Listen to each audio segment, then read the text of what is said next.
Hello and welcome to the Assetto Corsa Competizione Sim Series. We are here today for our finale of our main championship series for Season 6. I'm Gareth Frankfurt, and joining me is Mihai, who I won't disturb right now because he's just setting his game up, but we are at Donington, fantastic British circuit, which I am a big fan of. How do you feel about it, Mihai?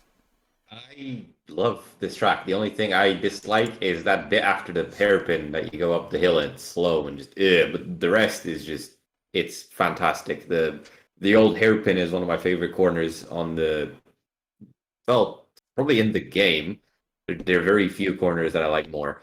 And the entire track just flows. It's like it's kind of like a roller coaster ride, but you're in control of it if you know what I mean. Absolutely, it's a really, really great setup. Honestly, I am also a big fan. The last two corners, the international section with the two hairpins, can be a little bit awkward. The first hairpin I've actually got used to, and even the second hairpin, you get used to it. But the braking zone into that, the fact that it's so blind, it's just always tricky. I'm a big fan of the national layout, but I'm starting to respect the fact that GT3s use this layout, not just because it's longer, but because the first chicane really does become your main overtaking opportunity here, I think. Yeah, it's pretty much because really the national layout is fantastic drive, but it is basically Monaco. You cannot really overtake on it. You have a little bit in turn one, but the rest the only way to overtake, especially in a GT3 car, is extremely risky. So those hairpins are there pretty much to offer some form of racing. For GT4s though, the national layout is just fine because they can basically slot in wherever, and you can do some insane overtakes, which I do think we will be seeing here, as we are setting up the grid. And since we have 2 minutes before we start, I'm going to be right back. Yeah, so obviously talking about GT4s here, we do have GT4s, but not on the national layout because this is our support race series. Huge shout out to everyone who's come along to race in the support series over this period. We're hopefully going to get more people in the support races next time. It's slowly dipped like a lot of championships do, going to the end. You know, obviously being more casual and not having the impetus to make sure you stick around does mean that slightly less people will be in here each time. We'll jump into a quick look at our championship before we get into this race, because as we can see in Tier 2, Jack Winter is leading the way. He's quite done up, really. Like, we're not going to see a huge amount more coming out from them. I believe in terms of challenging, I think it's actually impossible numerically. So Jack Winter has won this. Pedro Fernandez is looking like a shoe-in to get up. But we need to see from Fabio Geno, David Long, and Lewis Hawkins who is going to manage to be the third person to get promoted to Tier 1. And in Tier 1, we have Ramel Jensen, who is obviously already banned. He has successfully got banned for this season, which means that second, third, and fourth will be banned.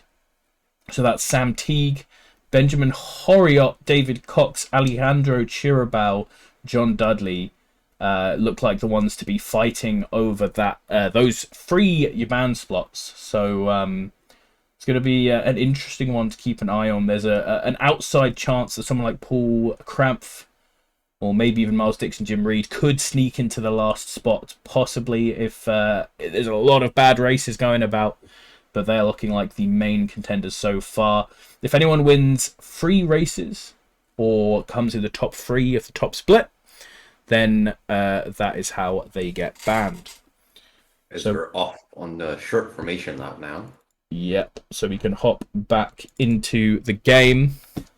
I can get my camera out of the way and give my phone a rest. I had just enough time to run to the kitchen and grab me a beer. Beautiful. Obviously, short formation laps, casual race. We're going to be just seeing these guys chill around for 20 minutes, I believe. Yep, it is a 20-minute race, no stops. Just drive your heart out as we are green, green, green. You have a relatively clean start, but let's see what's going to happen into turn one. Yeah, it's There's interesting. Coleman Corkery and James Gibson really far ahead of the other guys, and they're getting a really easy run into the first corner. The rest of the pack a lot more closed up behind them. that's one thing about Donington. If you get a very clean start, the first lap or so, you can definitely open up a big gap. As we see Gibson and Corkery doing just that, second ahead of the rest of the pack. Yeah, Something's happened to Fernandes though. He is very far behind.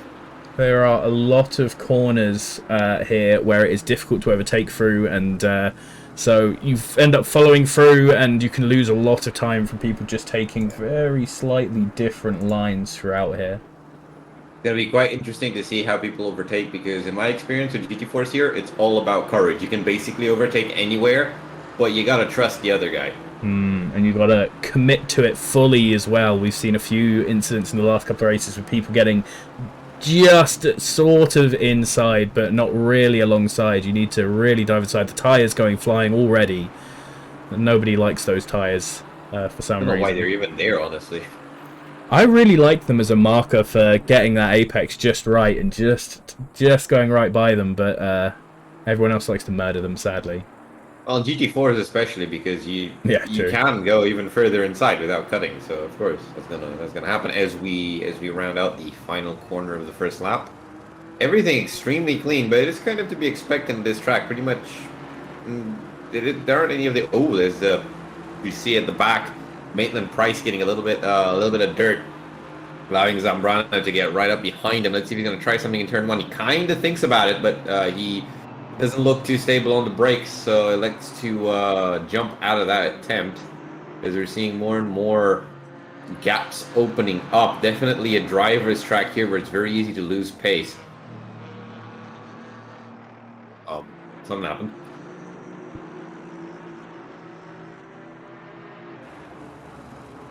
Oh, Gareth is still here. I heard Yeah. I was setting up the other stream. Let's see, where were we? Louis Fernandez, something happened to him at the start of the lap. There's of the race. I don't know exactly what, but he is very far behind. He has actually closed up to Jordi Zambrano by about 1.5 seconds, actually 2.5 seconds in the last lap. So definitely having some pace. We do see the bottom two outside of Louis Fernandez definitely kind of starting to fall behind. 1.7 seconds now. Gap between 5th to 6th. The only gaps that are less than a second are the top three, with Corkery, Gibson, and Noor still fairly close to each other. But as I said, this track is quite it's one of these tracks where you need to get into a flow. It's very easy to lose a lot of time without really noticing. Yep, absolutely. Looks like not pressing drive for Louis Fernandez as far as I can see. Either that or he had a big spin. Well, you are, but I can't hear you, so... Oh, I cannot hear me for some reason.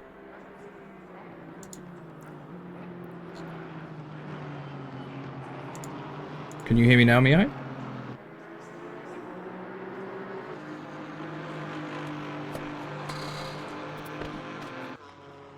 Okay, can you hear me now, Mihai? Yeah. There we go. Okay, Discord is just being a bit stupid, so... sorry for talking over you there. No. I was setting up the other streams, so we are all good. Alright, so we're seeing Gibson and Corkery actually looking quite racy. We do see a few jabs sort of by Gibson there, looking down the inside, looking around the outside, just sort of reminding Coleman that he's there and he's going to capitalize on any mistakes he makes.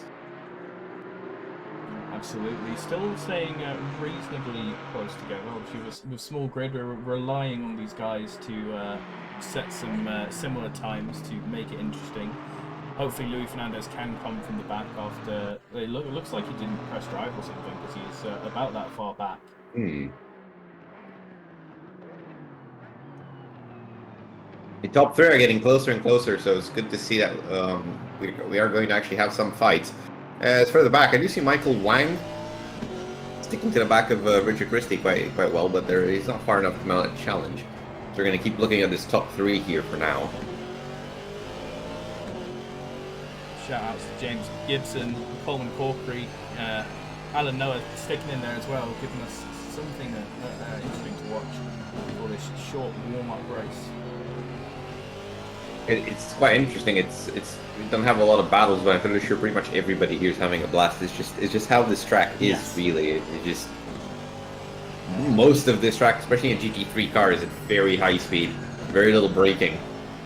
And that old hairpin, as we're seeing James Gibson there sort of missing his mark a little bit, it's so important, that exit, because you're exiting uphill and you're going to be losing time now again and again and again as Alan Noor is looking to capitalize on that mistake to try to go up to second place. Then Gibson makes another mistake, hitting the grass on the apex, almost actually spins the car around, I believe, but he manages to save it and keep his place. Alan Noor looking down the inside a little bit, but that is not actually a faster line, so see if he manages to get a better exit there in the slipstream, do something in the chicane. Always a dangerous place to try overtaking, though. Decides better of it. Taking a lot at the chicane there. Both of our guys really going ham as you can do in these GT4s and with these rules. And it really is, for me, I totally agree with you, the whole, like, I love joining races on this track because even if I'm, like, not quite on the pace or I get wrecked early on or something, I just always can happily drive around here for an hour and just have fun. Yeah.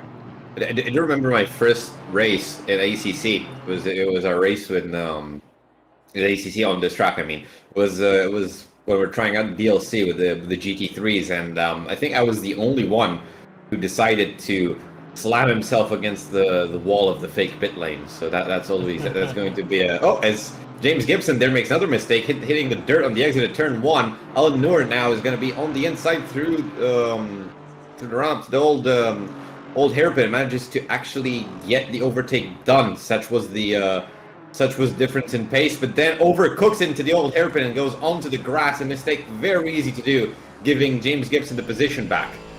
That's actually going to put him in danger because he had such a bad exit now that he's going to be losing time all the way up this hill and falling back into Richard Christie now.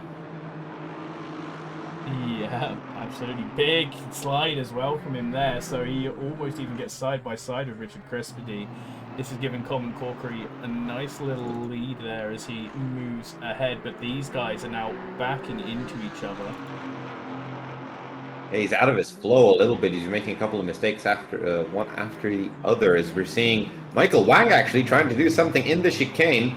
Richard Christie giving him space, pretty much knowing there's no way Michael's going to make that move stick. But let's see if he can do something in the hairpin. Goes down the inside now, quite aggressively down the inside. That's a lot of space between them.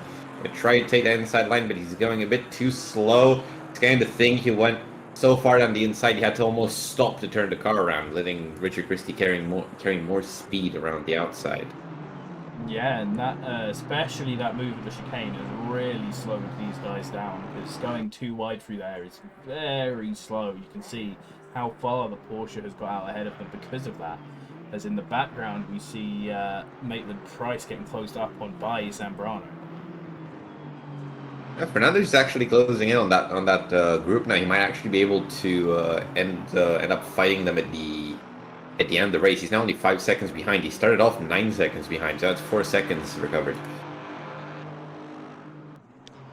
Look at the two Astons of Wang and Christie going through the old hairpin now.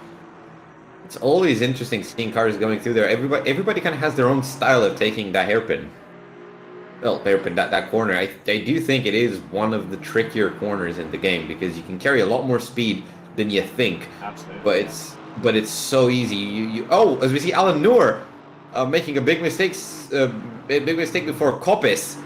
I saw him on the grass there, which is going to put him down. I think maybe even as far as P5 because we're seeing Michael Wang there on the outside of the chicane now, having a better exit onto the straight. Now, let's see, he's going to keep the inside, the second portion of the chicane. That was a little bit naughty going onto the dirt, but he's going to push Noor onto the grass for some reason. I think he was thinking, maybe he was thinking Wang was going to go further to the outside, but either way, he manages to keep the inside into the hairpin, and finally Michael Wang goes up to P4. So yeah, Alan Noor goes down all the way to P5, definitely losing a little bit of rhythm.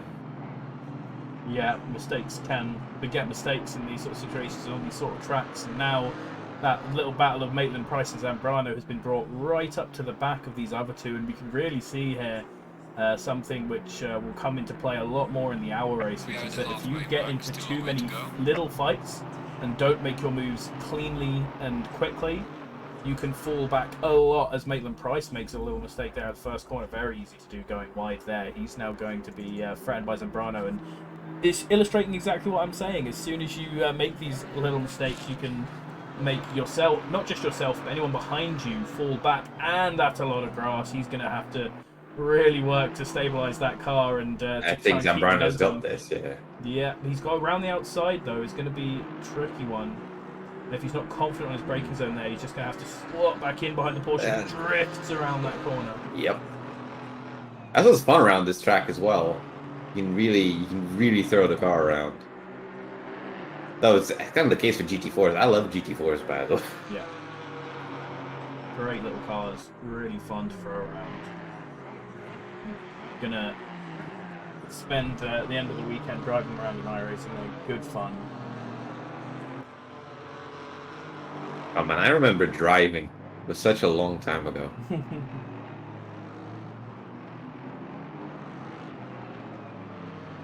You're seeing the top three have kind of spaced out now. There's 3 seconds between first and second, and 6 seconds between second and third. So I don't think we're going to be seeing any fights happening there. The fights have actually moved all the way at the back, mostly due to the fall of Alan Newer, as he's gone down to P5 already from P2 because he managed to make a mistake, a overtake on James Gibson, but he did end up overcooking it.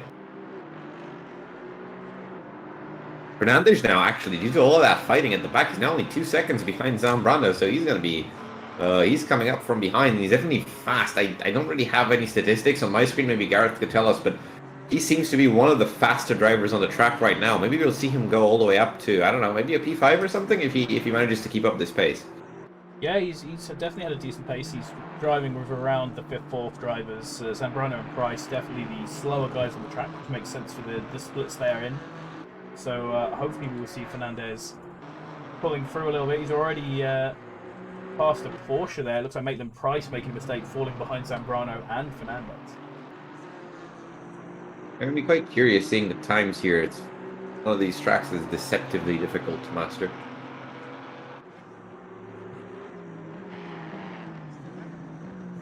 Something's happened to Maitland Price. He's now behind Fernandez. That is a lot of time lost. I'm actually going to check the replay. Hopefully I don't crash. See what happened to Mr. Price. That is the camera. That is not the correct name. Maitland Price now behind Maitland Fernandez, who is pulling up on Zambrano.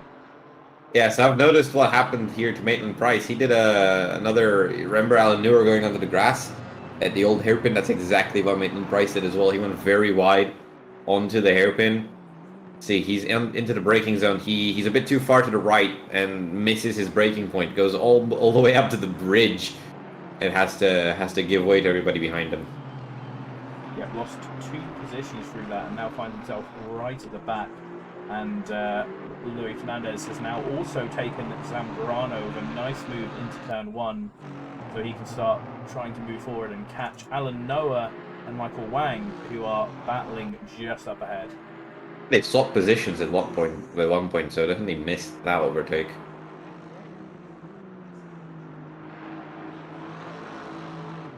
See, Michael Wang does seem like he has the pace. The question is, will he have the space?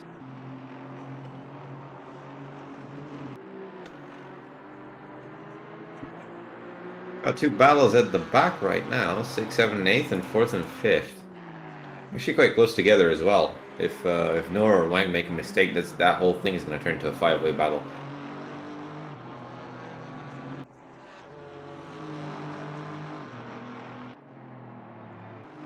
Yeah, as you said multiple times here, really seeing a lot of the drivers just losing those little bits of time. Yeah, Maitland Price down the inside of Zambrano, overcooks into the hairpin really, really hard.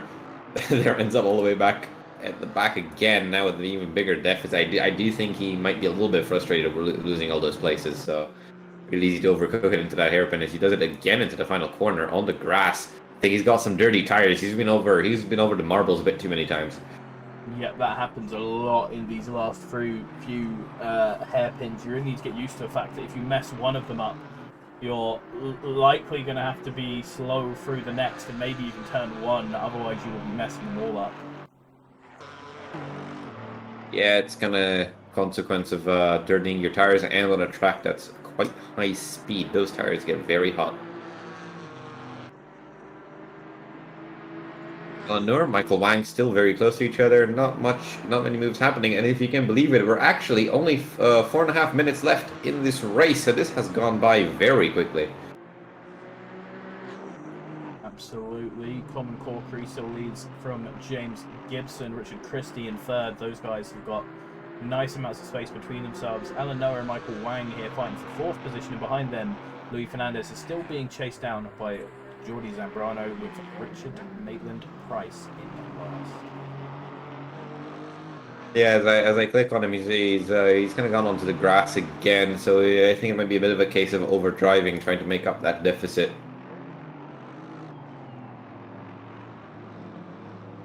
Oh, Alan Noor makes a little bit of a mistake in the second to last hairpin. I was just seeing him taking it quite wide. That's going to let Wang get really close to really close to him. Likes to take a wider, faster line, sort of a switchback line through the last corner. Probably going to bank on that not hairpin, on that slipstream, getting into the back of the Porsche. But the Porsche just too fast on the acceleration, and the slipstream doesn't help Michael at all.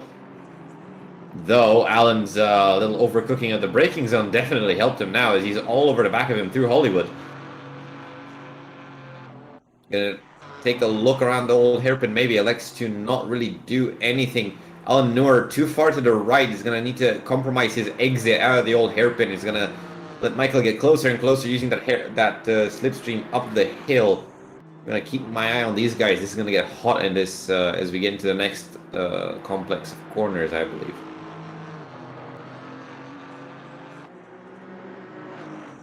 Fernandez just starting to pull away from Zambrano. He's leaving these guys as the first on the track as they're huge drift again from a Porsche. So yeah, Michael Wang there getting a little bit better exit. It's I've always found with the GT4s it's better to be kind of tight through coppice, just not really letting the back go out, just keeping the car nice and disciplined through there. But Wang throws it all away, eating some grass for that Aston Martin, making sure that car is well fed.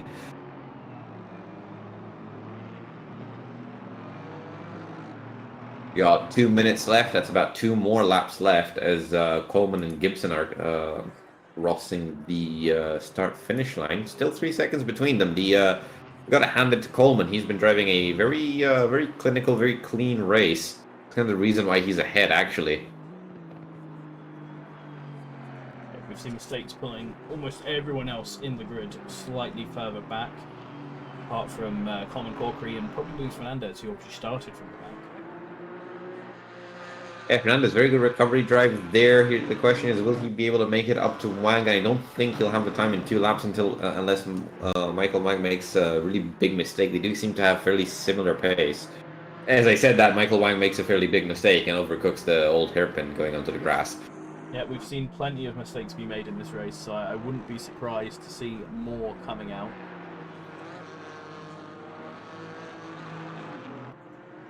Yeah, 1 minute left as Coleman Corkery now, the leading driver, going through the chicane.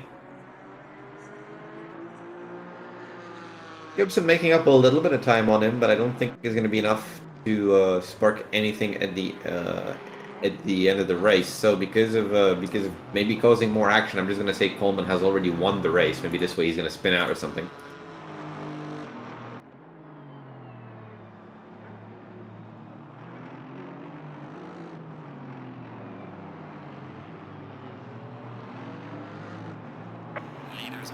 Final lap for our leader, Coleman Corkery.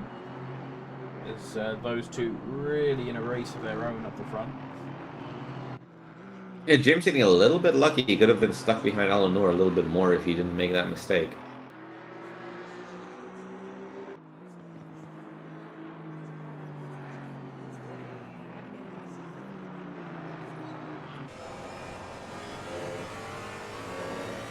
Corkery not overcoming the old hairpin, easiest mistake to make, and he didn't make it. So looking good for that win.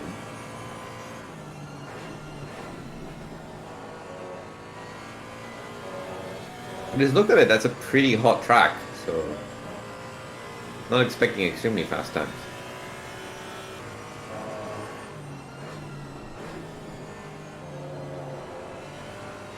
Now we're here catching up a lot on Chris. He looks like he's made a little bit of a mistake falling back, but especially with Coleman Corkery already through the chicane, unlikely for anything to happen. I think so. As Alan Newer also made a small mistake. They're going wide in Coppice. Though again, quite easy to do. You think you can accelerate there, and then the car just decides to understeer on you. Such a big difference though between the first two. Yeah, there's 12 seconds now. There's only a 20-minute race. It's Coleman Corkery and James Gibson are rounding the final corner. Coleman being a little bit careful. Not really taking too fast, no need to do that as he goes forward to win the race with James Gibson in P2. Richard Christie, barring any exceptional circumstances, is going to finish in P3. Alan Noor behind him and Michael Wang behind him. So that's Richard in third, Alan in fourth, Michael in fifth. Louis Fernandez finishing sixth place from a distant last, so very good drive by him. Jordi Zambrano is going to be P7, and Maitland Price down in the last position after a bunch of mistakes. That's going to be the order of this race. Awesome. So thank you everyone who's been here to watch our support race. Obviously the main gold split race is coming up next, and we'll be back very shortly for their qualifying.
They're both off and follow the leader a little bit. What's going to happen?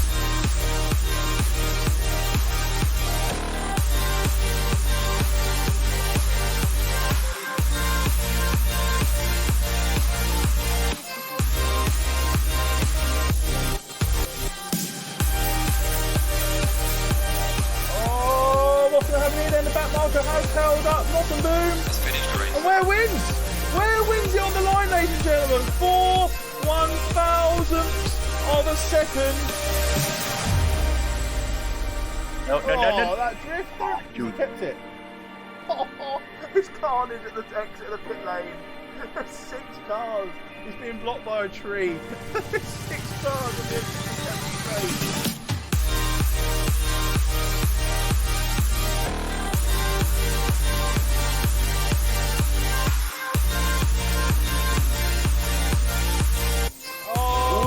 Cantia goes for the dive, does not make it.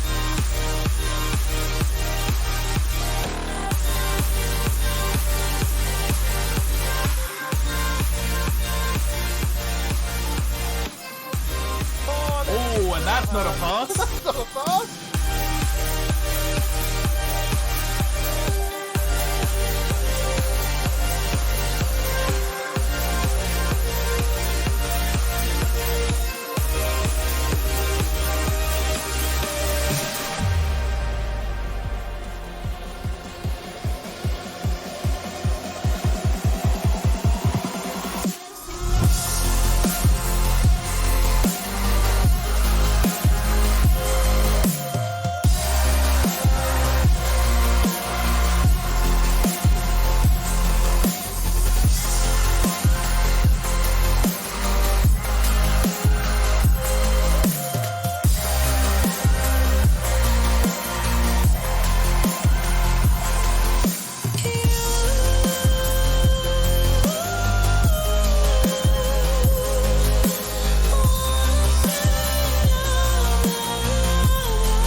Hello and welcome back to the start of our race. We're still in practice, just at the end of practice, as you can see in Mihai's camera. I didn't realise this would happen, but it makes sense.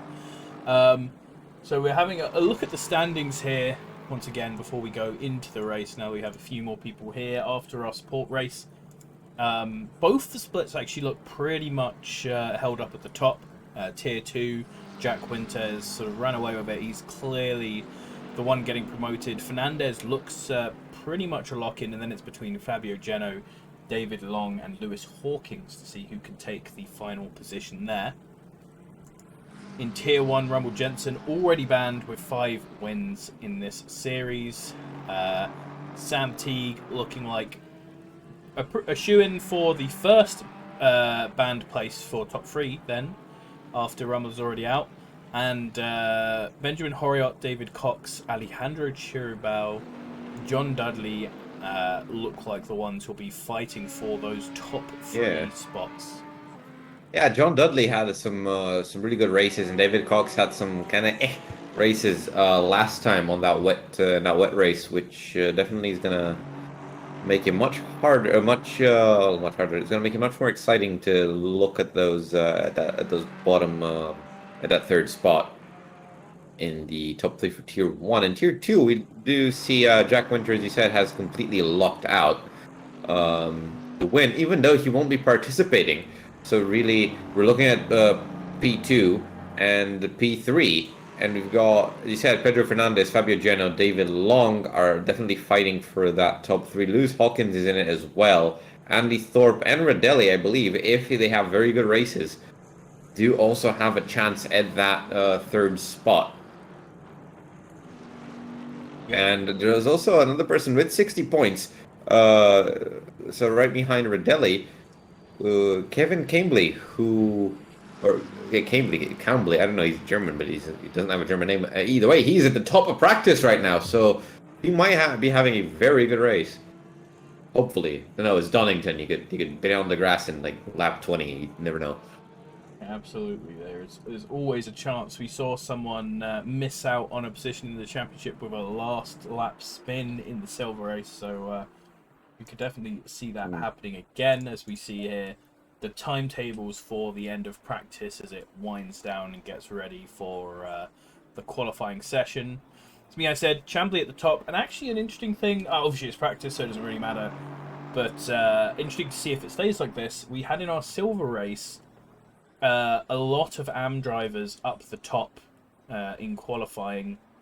It seems like Donington, as you said, a surprisingly hard track to master, and one that seems to put people's times a lot closer than on some other tracks. One, it's a short track, and two, it's a fast and flowy track. Really, the times here are at the margins. You're going to be getting times by just being a little bit braver than the other person. Green light, go, go, go. As we go into qualifying, and I am struggling to find that steward sheet.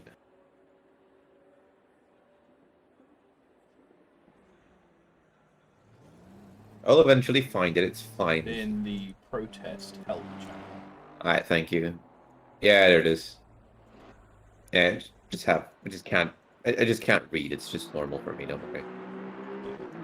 I forgot to restart my broadcast tool between races, so just give me a sec. I'm just looking through quality. There we go. I've got the steward sheet up, so now at least I can keep you updated on any naughty business. We do have people coming out of the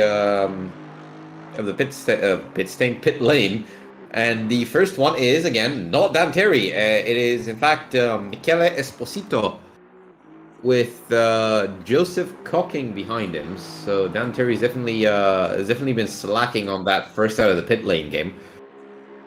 And again, David Long has a livery that reminds me of Dan Terry, so I'm going to be calling him Dan Terry number 2. Or even is Dan Terry? He's not out. ACCSS colours. Dan Terry actually has a grid penalty for this race. Ah, so okay. Allowed to take part in qualifying. Okay, naughty Dan.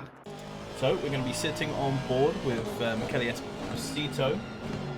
And let's see how he does the first banker lap in our qualifying. Our qualifying, for those who don't know, split into two: 15 minutes for the AMs and then for the pros. So this is the AM qualifying, very much across the pit lane as the line is through the first corner. You want to get turned in, square that corner off as much as possible to take not quite that much of the curb, but as much as you can.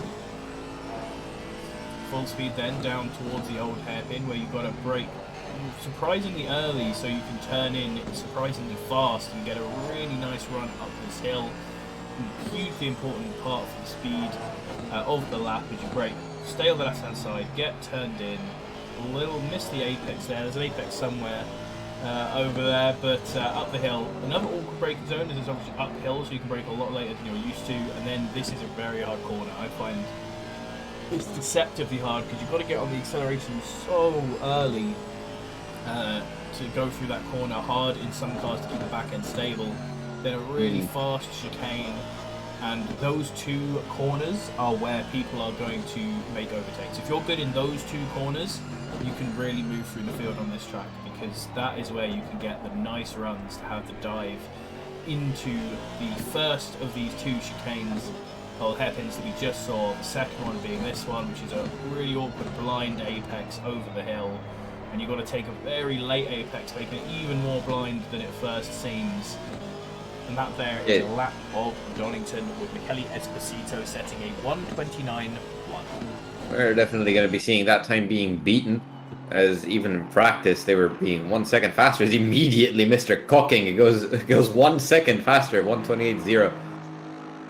Let's just take a moment to just look at how bloody fast Gold Split has gone. Yep, we saw how messy that lap was from Esposito, just getting his banker in there, so not surprising to see it immediately knocked down. And we saw some low 27s in Silver Split, so we're expecting... Maybe we were going to be seeing 26s, yeah. Yep. So the thing about Coppice, and the thing that I've found out a lot, is if you can get the inside on somebody and the entry, because the trick to it, right, is to be very tight at the start, so that when you're accelerating, you're constantly sort of letting go of the wheel and letting the car straighten itself out. If you can get that inside, and that's what we're going to be looking for, and stay on the inside, you have an advantage all the way out to the chicane. So that's what you're going to want to look at when you're overtaking there. So if you're going to see people side by side there, we're definitely going to need to look at what's going to happen. And at the moment, Chamberlain's actually in P2 with only 1/10 off of Joseph Cocking. So a nice little team name there from Dan Terry, thanking all the Championship Series 6 drivers, but he is not going to be in the qualifying session right now because he has a grid penalty. There are a few more that you can see on this list that have a grid penalty. Fabian Goldenitz also has a grid penalty. I wanted to show you the cars, but the camera is really bugged on this bit. Bihan, Andy Bihan also has a grid penalty. Jonas Nergard, who I don't see where he is on this list, so he might not have turned up to this race. He has a penalty as well, or he might just be skipping qualifying. I guess it doesn't matter for him. Nicholas Norberg as well, in his black and red car, is another one who's going to be missing quali. Norberg usually a clean driver, but you know, a few mistakes can get you into this penalty position. It's a lot of firsts this season. We were talking about this in some of the chats. Both myself, Nicholas Norberg, and Dan Terry have ran in the majority of seasons, and this is the first time that any of us have got a penalty, and we all got a penalty for the same race. Because when you're pushing, you got to make mistakes. As we're seeing times tumbling down now, we have Cambly, the first person into the 27, so the 27.9, putting him up on provisional pole. Joseph Cocking in P2 and David Long in P3, all within 2/10. Actually, Daniel Durrett as well within 2/10. So top four separated by 2/10.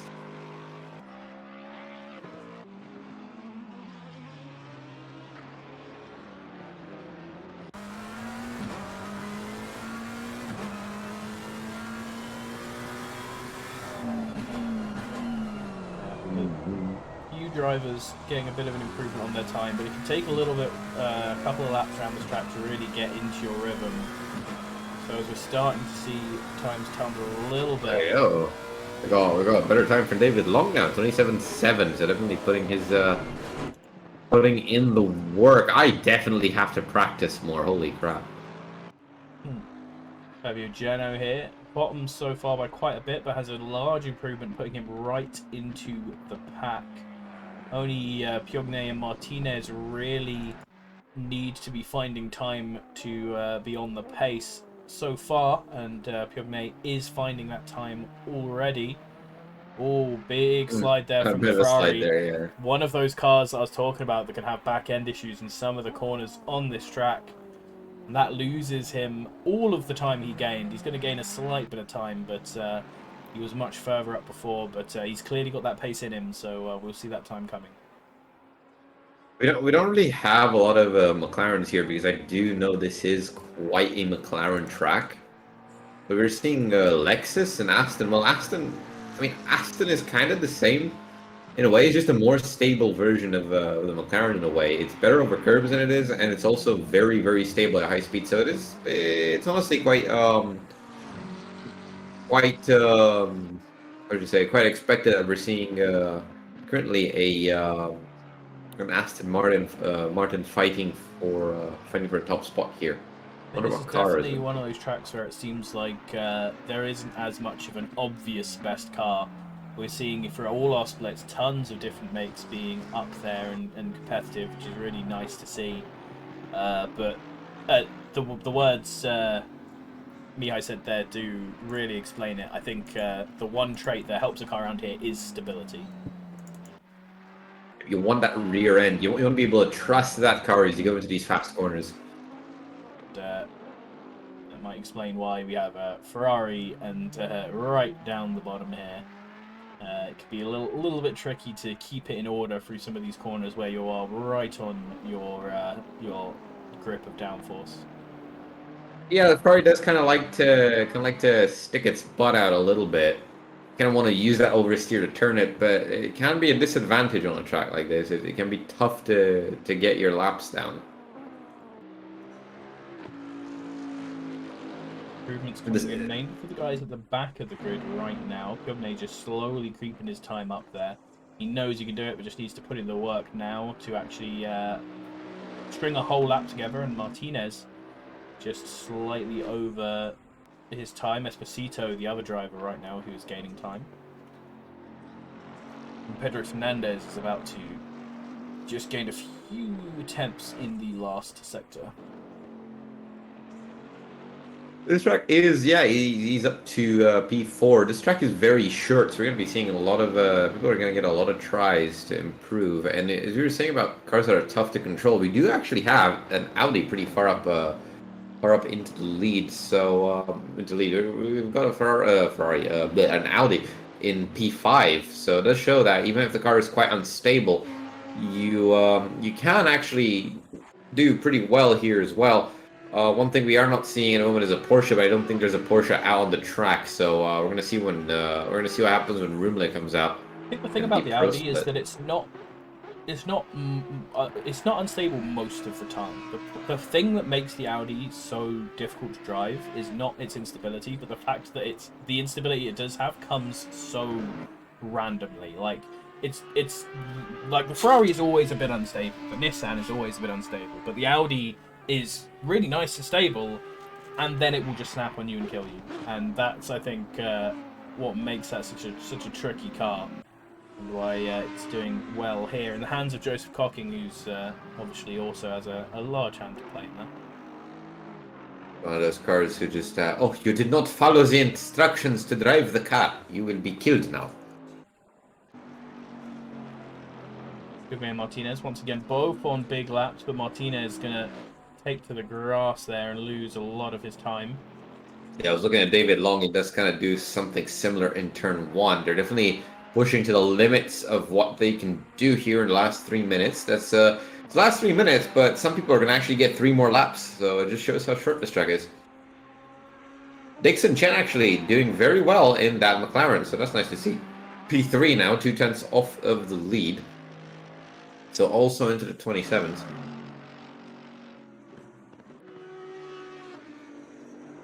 Piogne getting a bit of time back through the hairpins, but lost all of his time through that corner that I was saying the Ferrari might struggle at, where his back end gets a little bit loosey and throws him off. Daniel Durrett in the Lamborghini also doing pretty well. Seen Daniel Durrett have great pace over one lap, but not be able to hold it in the race. So this should be a nice challenge for him, having an hour to go. So looking at the standings, that's a pretty good qualifying for Pedro Fernandez, though, because there's not really anybody ahead of him who is. Well, no, there's actually David Long who is actually further ahead. So that's going to be a fight to watch. They're right next to each other in the championship. Pedro has 82 points and David Long has 77. And if the race ends like this, I have a feeling David actually takes Pedro's place. I'm not sure because I don't remember how much points you get. It is 20 points for a win, so with double 40 points, here. it's 40 here. 17 for second, 15 for third. Yeah, so then, yeah, because for fourth, there's even less. So, yeah, I do think he does have a good chance if it ends like this, because the difference is only 5 points. So, yeah, if the race would end with Long in P2 and Pedro in P4, that would be P3 for Long in the in Tier 2. So, yeah, good qualifying for David here. See if he can actually make that small improvement required and get into first place. Half a tenth is definitely something he can do.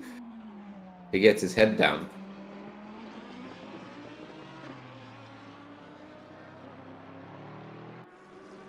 Lewis Hawkins not having the best time in qualifying. He definitely needs to improve to keep his position at the moment.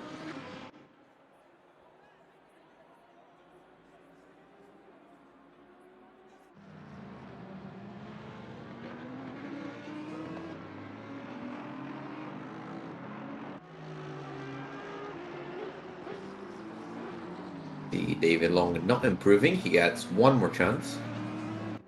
Joseph Cocking here, about to come over the line for a big improvement. This is going to put him pole with a 127.6. Oh yeah, only barely on pole actually. Just 18 thousandths of a second faster than the previous pole time. The top 5 are within 4 tenths, and actually top 3 are within 1 tenth. So this is definitely going to come down to this last lap if anybody can improve. As Cambly goes, there is Cambly. This camera's a bit okay. Cambly's coming through the final corner now, so he's actually going to get another lap, so another chance. I don't know if he's got any improvements. I don't think David Long is going to get another chance. He's only coming out of Coppice now, I believe. So he's definitely not getting another chance. This is a make or break lap for him. Joseph Cocking is satisfied with the time he managed to put on the board. He elects to go back to the pits. Cambly now going through Hollywood.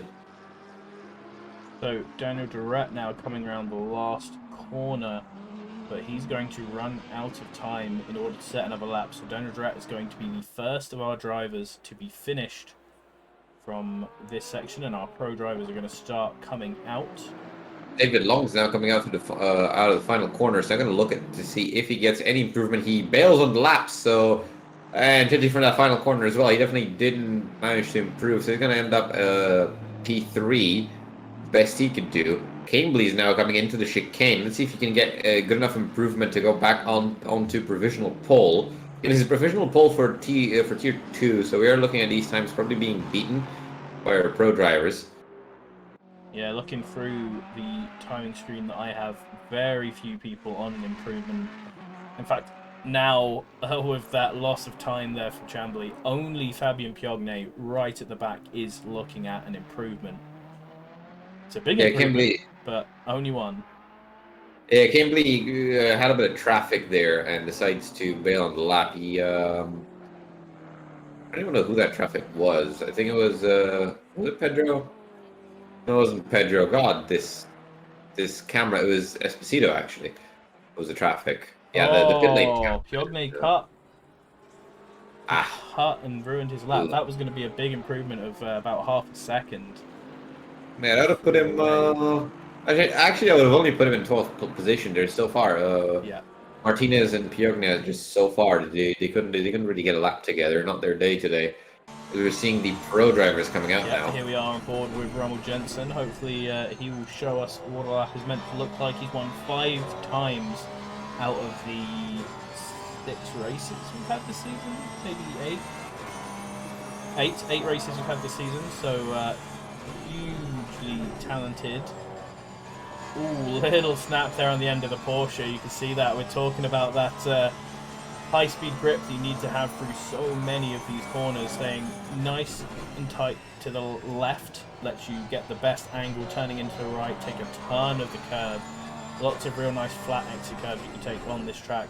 This one is a dangerous one. You saw him take too much of that and get a bit wobbly, and that's one which, in qualifying, you are absolutely going to abuse the ever-loving out of that curve because the game lets you do it, so why wouldn't you? But in the race, you've got to be a little careful on that because that curve is the tyre killer on this track. If you take that curve like that for a whole race, you will be puncturing your tyres. Yeah, I've had this experience actually on Alton. That was quite interesting. There are a few curves that, yeah, those curves they're really sharp. There's only that one on this track as we see Rummel coming through the last chicane, keeping it nice and tight. Not the tidiest time from Rummel, only puts him up into P8 with a 1:28.1. You can see Dixon already going a little bit higher than that. Yeah, will Dixon be able to be competitive like he was in the last race now? We'll see. He's going to be the fastest pro, but these are definitely all bankers. They're not even close to Joseph Cocking's time. But we are seeing the pros. But whoa, that was an interesting line there by Dixon. Definitely had some Eurobeat inspiration there. Oh, Jensen. Oh dear, I clicked on Jensen and he is not facing the correct way. Yep. Through those 2 corners at the top of the track, which can be so difficult. And he just loses the back end, as we've been saying, can happen, and throws himself around. We see Sam Teague coming through the same corner now. Yeah, that turn at the top of the hill, it's pretty much, you hit the inside curb, spin. You hit the grass, spin. Very unforgiving. It's best to just be careful through that one. A lot of people up in their time now, as I said, all of them out here putting in bank laps. Multiple people a whole second up on their time, so we're going to quickly see some of these pros jumping towards the top of the tables. Dixon jumping onto P4, but only 1/10 of a pole.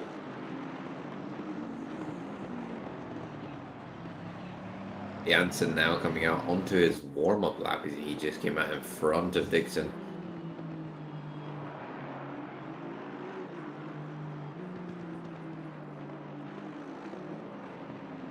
One person who definitely needs to get moving is Benjamin Horriot.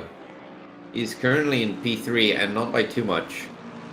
So he's gonna need to definitely gonna need a good result here in qualifying. Again, qualifying here very important for GT3 cars, as overtaking is definitely not the greatest at this track.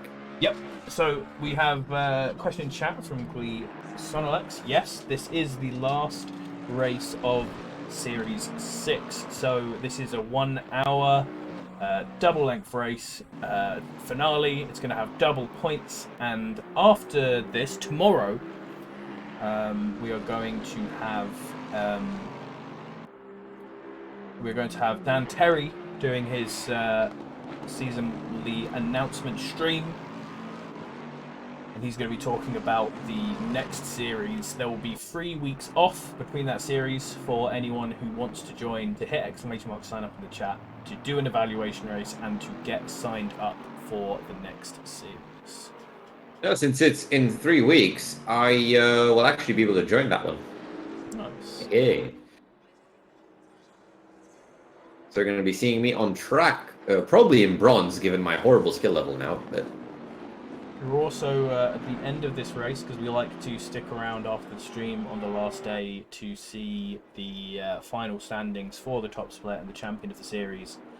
we have a Wreckfest server. So if you don't have Wreckfest installed, get it in there, and hopefully we can have a bit of a run around in Wreckfest for a little bit before SGP upstates the scores. Unfortunately, I don't think I'll be around for that, so I'm going to wish you guys a good time after this race. As we have Paul Raytrix, actually, the top pro at the moment, only in P3. As I was saying, that Jim Reed decides he's had enough of being in behind the AM drivers and puts in a 127.5, 1/10 ahead of Joseph Cocking. There we go. Ferrari up on pole. Shows how fast it can be when it's not losing its rear end. But for how long? That is the question. Yeah, we've got a lot of our fast drivers lower down in the field. Some of our people who have been very consistent throughout the series. Rumble Jensen, Sam Teague, Benjamin Horiot, David Cox, Alejandro Chirabao, all people who we will expect to see up the top by the end of this session. Yeah, Rumla is going to come to the end of one of his laps now. Let's see where that puts him. That was just an outlap, though, because there's no improvement. Or just not a very good lap, as we're not really seeing the improvements we'd expect from our pro drivers. I do think there might have been some people are definitely making some setup adjustments as well. I think because Dixon, for example, who definitely needs to improve his time. I think to stay at the top, he's in the pits. Yep, Great tricks at the moment. Yeah. Like I was saying after practice, it does seem to be a trend on this track that the pros are less consistently faster than they are on other tracks. Everyone's sort of brought together by the difficulties of this, and it's so hard to string together a whole lap of every corner just on point.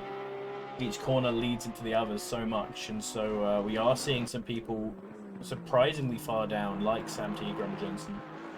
Yeah, Jim Reed utterly crushing it now. 27.3. That's 3 times faster than Cocking.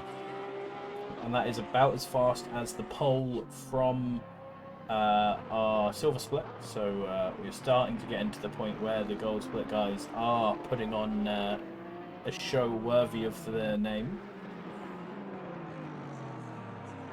So, I don't remember. Ollie Moss isn't here, right? Isn't in this? Ollie Moss is not here. Okay. Ollie Moss did get promoted to the gold split, but he is not in the championship rank. So Rune Jansen actually does improve a little bit, but only up to P6, still 4/10 back from Jim Reed, but almost as fast as the top AM drivers. But yeah, as you were saying, the pros are struggling a lot more than you'd expect. A lot of people making improvements now from the back of the field, but just bumping them up still to around the top 10 to 20. So still not absolutely outdoing the rest of the field are our pros. Jim Reed, the only pro to be ahead of every single AM driver. Yeah, and ahead by a long shot as well. We've seen this before, so you never know. Yeah, we saw on one of our last races, Rummel Jensen took a long time to come in with the lap, which put him on pole.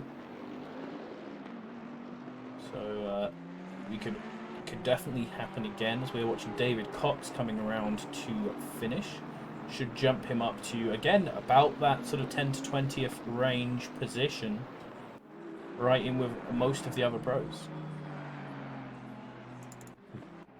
Seeing Rumlen now coming to the end of another one of his laps, going a little bit wide in the final corner though.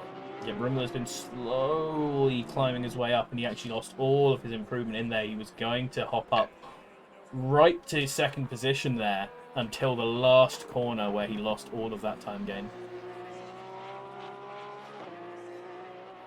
Yeah. Okay, I'm gonna need to fight my cat for a bit. He's trying to sleep on the function keys. Ah. So while Mihai's cat tries to turn his computer off, we're watching McGregor now. Jensen clearly showing that he can get up to fight for that pole position, so wouldn't be surprised if we could see that happening. I can't see Sam Teague there in ninth. There we go. He's obviously. Oh yeah. Sam Teague's coming out of the pits now. I think he was doing some setup changes there. He's definitely ninth is definitely not a place you'd expect somebody in second place in the championship to be. See, still very good for Jim Reed. Jim Reed is actually not that far up in the standings. Yeah, he's all the way down in P17 overall. So he's about let's see.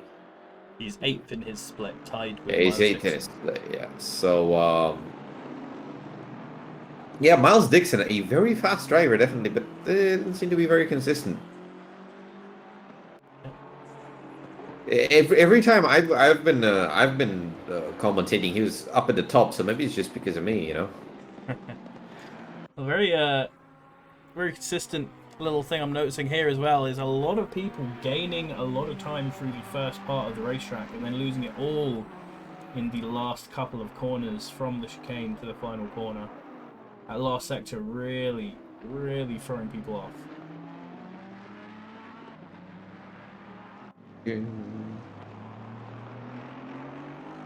The entries for next season will open tomorrow. I believe DT normally puts the entry form up at the end of his announcement stream.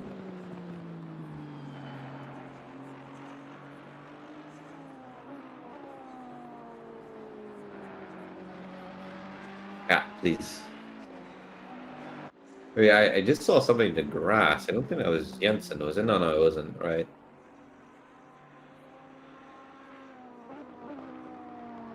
That's reminded me actually. I'm gonna have to tomorrow. I'm gonna have to go through and make all the new evaluation races for between the. There we go. We got another person who's ahead of all the AMs now. We got Miles Dixon coming into P2, but still a whole 3/10 off of Jim Reed. And 3/10 on this track is a lot. So, let's see, will somebody be able to unseat the Jim? That is a good question. Let's see if Getting on board see with if Jim Reed anybody's now. up to the challenge. The Russian liveried SMP Ferrari. Ooh, Ferrari does not like that curb, but he manages to keep his foot in there and keep most of the time.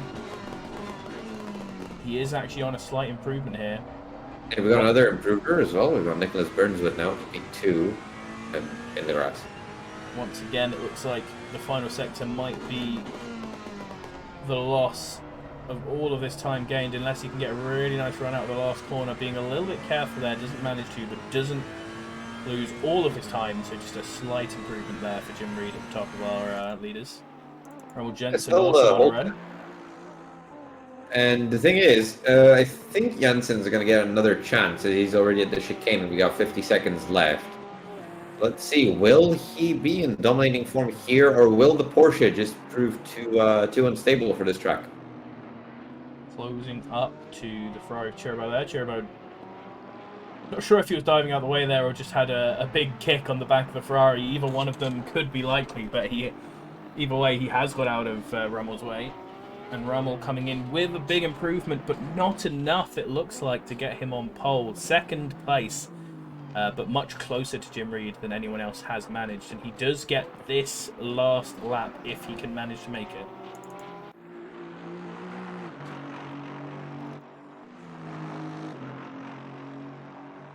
As you were saying, well, yeah, Miles Dixon again, quite still managing to be quite far ahead. Not quite the top two as we've seen him before, but still gonna be right up there with Rumle as the qualifying timer has ticked down. So what you're seeing now on the map is everybody on their final laps. John Dudley not having a very good not having a very good qualifying is he was one of the contenders for third place, but he's only managed to qualify 16th. Still, he's 16th, but he's less than a second off of pole, so qualifying is still quite close. We're seeing Rumlet now going through the chicane and completely cutting it and spinning, so I do believe that might have lost him a few tenths. Carlos Bandera crossing the checkered flag is the first one, as Dixon coming in with a huge improvement. He's going to be on pole. Dixon has done it right at the end. 27-0. Wow. Right, he has at the unseated the Jim. That is incredible. Jim holding that position for most of the pro split qualifying. But Dixon in the big Bentley is going to come through. You're going to hate me, but big Dick's energy. Big Dick's energy. That is awful. And McGregor also seems to have spun out of the last corner. So that is going to be the end of qualifying. Here is a quick look at the timetables as we prepare to have a little break before we get you the grid walk for this final 1 hour race of the Assetto Corsa Competizione Sim Series Season 6.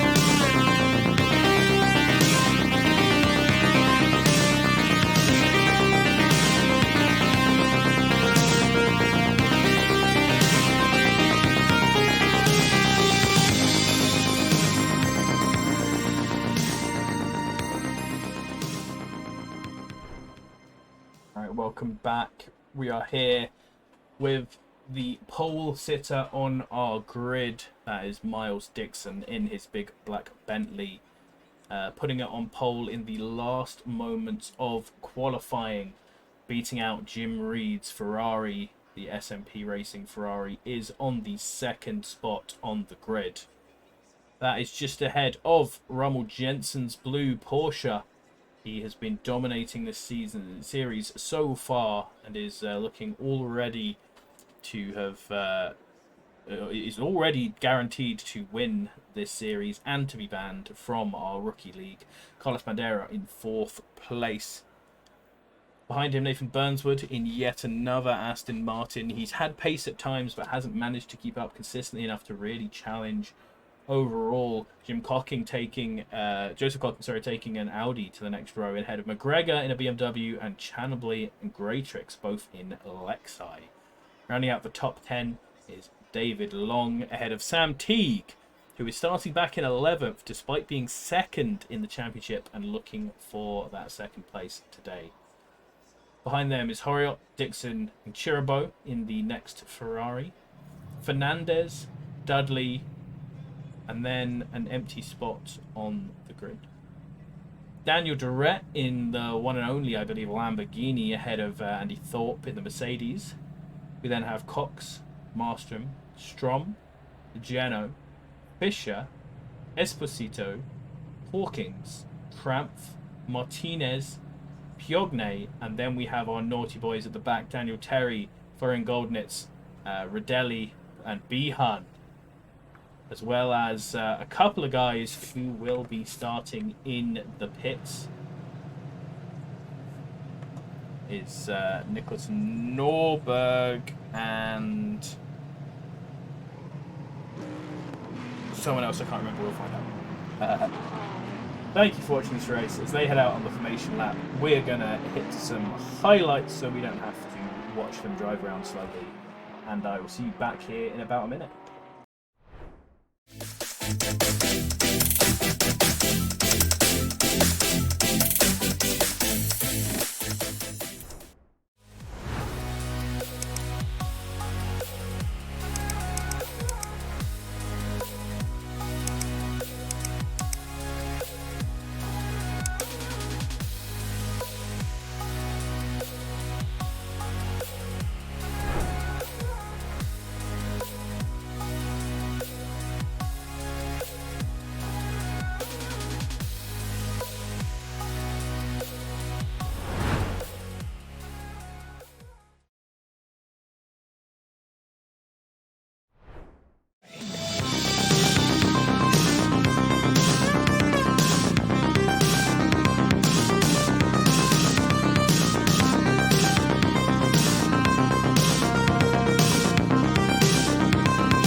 welcome back to the formation lap for our race at Donington. An incredibly short formation lap here as we come around the last corner 2x2.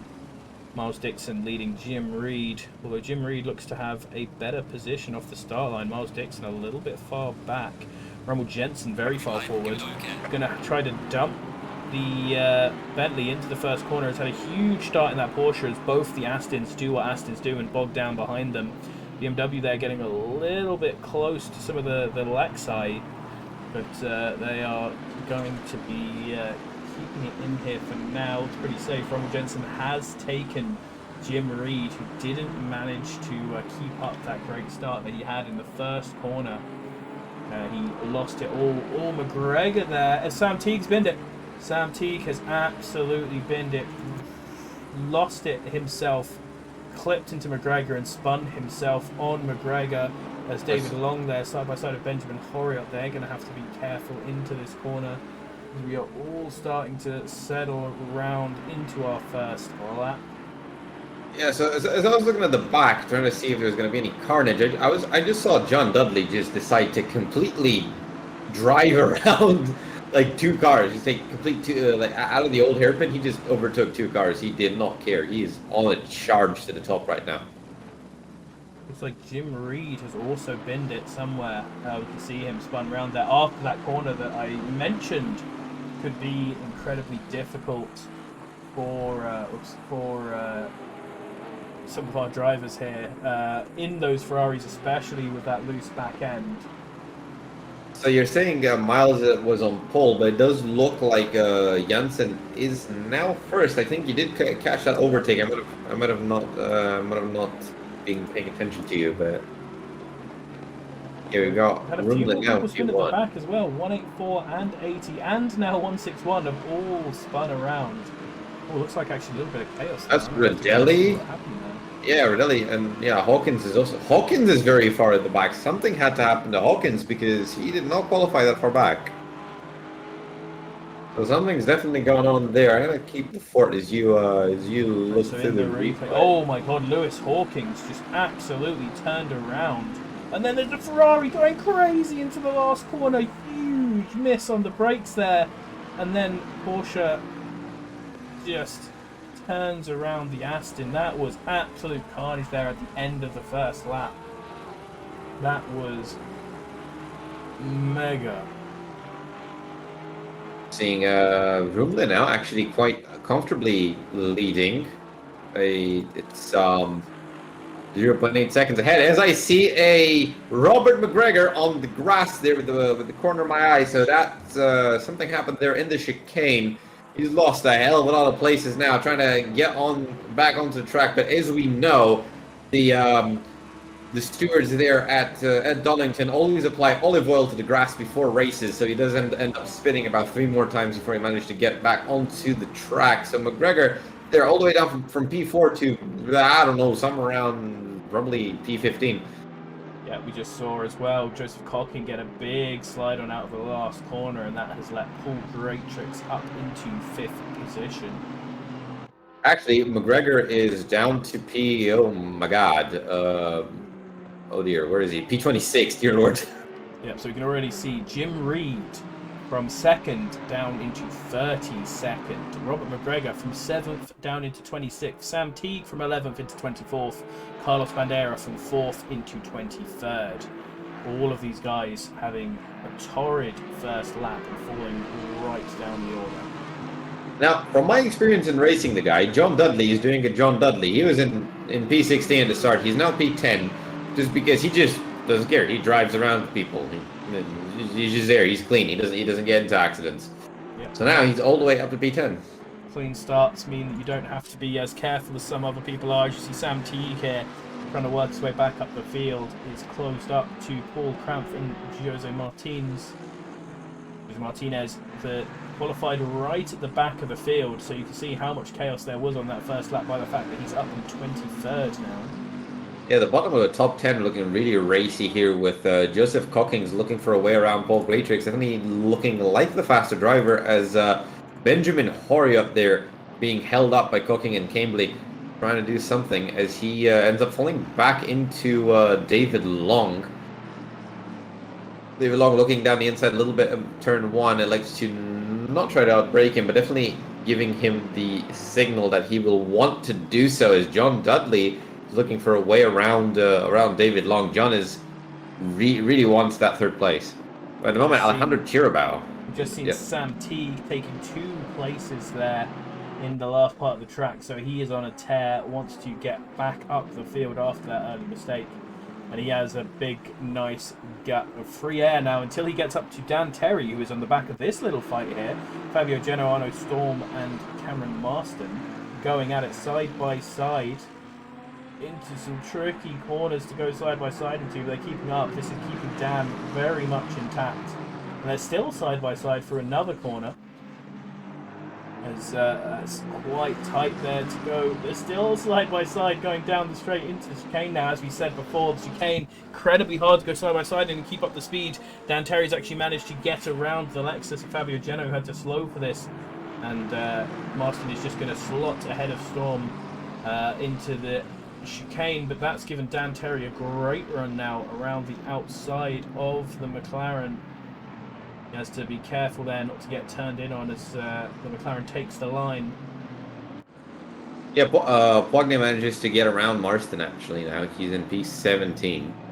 Looking further up, we've got Benjamin Horia still trying to get ahead of these two AM drivers ahead of him, ahead of Cocking and Camely, but Cocking is slowly losing contact with Paul Greydrix. Now it's 7/10 between them, and Paul is actually there's 1 second to Greydrix now between Cocking and Greydrix, and Alejandro Chiribao actually having a very good race now in P4 in his class, looking for that third place in the championship and looking like he might be getting it. As we're again one there in the first corner, which has let Marston get away, and Dan Terry is now starting to get a train behind him. Fabio Geno now not getting slowed down by the cars ahead, seems to have the pace on Dan Terry, and Sam Teague has turned up as well. I said he had that bit of free air before he gets to them, but he has got to them. Because we're getting some, there are going to be some penalties going out soon-ish as I'm looking at the steward sheet lining up. As we're being treated to another Dixon and Jensen battle for this championship. They're both looking very racy and close to each other as I'm seeing Dixon get a little bit wobbly there through the last corner, but still managing to make some time up onto the Porsche. Such is the power of the Boatley on straight lines. There's a big train after being held up by Alejandro Chiribao, I believe, as there's Chiribao about 4 seconds behind Burnswood in P4, and then everybody else less than a second behind each other, all the way down to P13. So there's this long train being held up by Alejandro at the moment.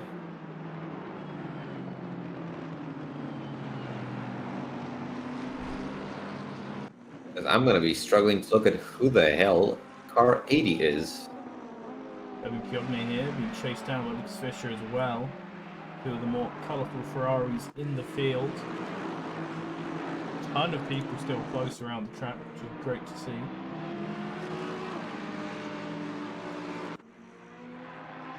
Yeah, I do believe. Yeah, there was a penalty coming out for a car number 80, but it does look like that car has left the server. So. Oh, and here is Dan Terry in the replay. Spins it into turn one. Doesn't lose too much time from it, but does lose a couple of positions. I think car number 80 was Hawkins because I can't find him anywhere. Oh no, car number Hawkins is 27. Never mind. It is in P27. Car number 80 is Carlos Bandera, who was involved in the big crash at the end of turn one and has. All right, yeah, he has left the server. Yeah, he was gonna get a. Yeah.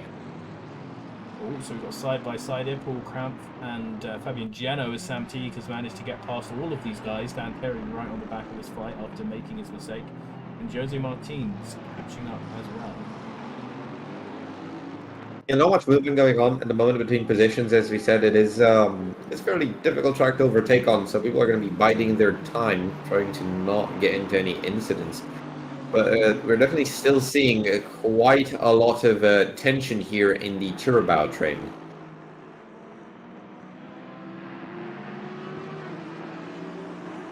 John Dudley there had a incredible momentum at the start of the race. He's kind of bogged down now in P10. He's behind David Long, not really being able to make any headway.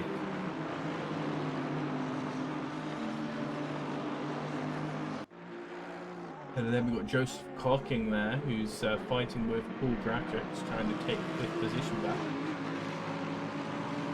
Yeah, he was falling behind for a second, but now he's definitely making up those places. But he is, I think, in a fairly tough spot because he's got Cambly right behind him, and if he wants to make a move, he better make sure it sticks, or else he might end up losing the position. Horia as well, definitely quite hungry to get ahead. He's currently in a very good position if he can get if he can get ahead of these AM drivers, because he's looking for that third spot and to be the final person to be banned, as Janssen still maintains the lead. Miles Dixon less than a second behind him. So yeah, this is going to be another Janssen-Dixon battle, and I do believe it's going to come down to the pits again.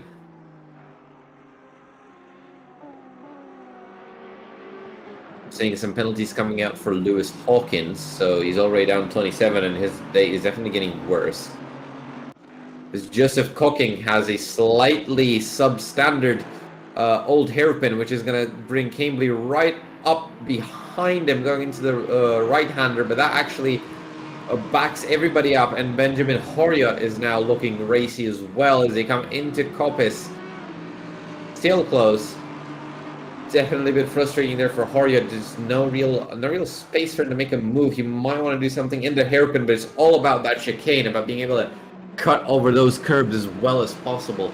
I'm thinking, since you do have 3 strikes before you get a penalty, maybe some people will opt to, as we see, Cambly actually looking down the inside of Cocking, the Cocking managing to stay calm onto the brakes and carry enough speed to stay ahead.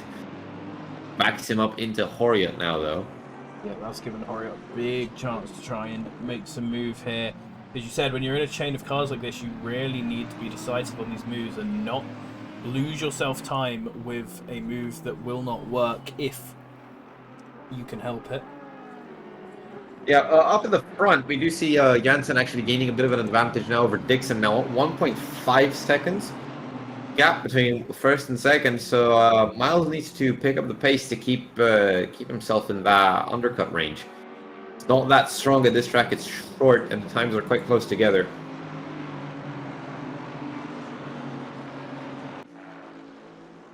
Horia again making up some good pace behind Cambly. Just I do think that Aston Martin just has a bit of an advantage on the higher end of speed, as he always seems to be just closing in at the end of the straights, not really being able to do much about it as they come into the corners. These guys keeping this battle really consistent at the front of this train. You can see this battle been going on for so long because everyone ahead is really pulling away from him.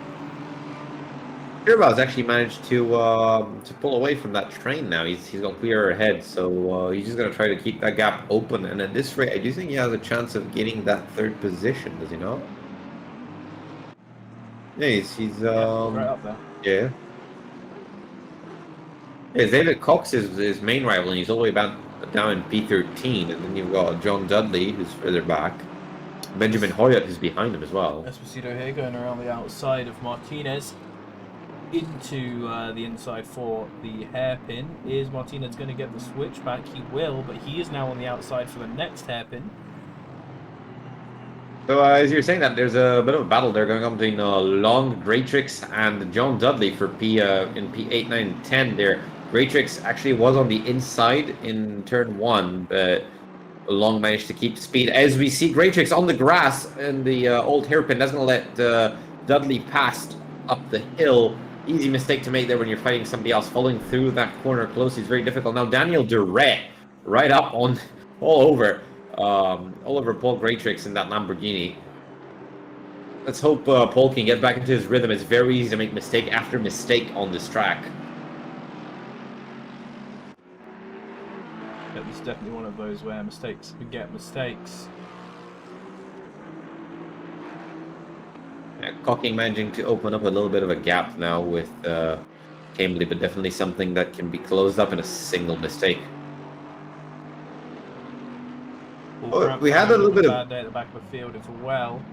we're having a bit of three wide there with Daniel Durrett, Fernandez, and David Cox, 11th, 12th, and 13th. It was a three wide coming into the hairpin, and now it's kind of been settled. But there's definitely there's David Cox there on the inside of Pedro Fernandez, making it stick actually, going up to P12, overtaking Pedro and starting to chase down Daniel Durrett. And now Pedro is standing to lose his position to Dixon Chen as well, getting slowed down the final corner, but keeping his position. Dixon Chen now being backed up a little bit into Andy Thorpe.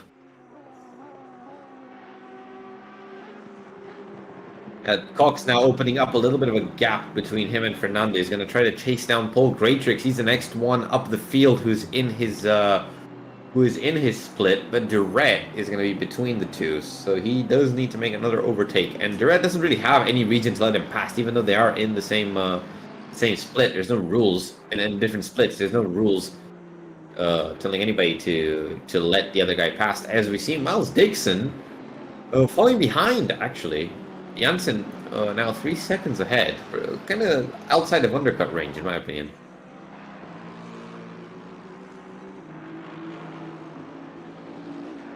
McGregor now following Jose Martinez, one of the guys who's fallen a long way down the field, trying to make up time. Sam Teague as well is found himself behind Dan Terry again. He's going to have to make these positions work one more time. Yeah, Cocking and Cambly there were briefly side by side into the second to last hairpin again. Those hairpins looking to be very good overtaking opportunities, as we were talking about. Really see any other side by sides. Those hairpins kind of a blessing for racing as the train continues. Oh, big slide there from Daniel Durrett. He's lost the position. He managed to catch it before going into the pit wall. I mean, definitely the better outcome out of a slide like that.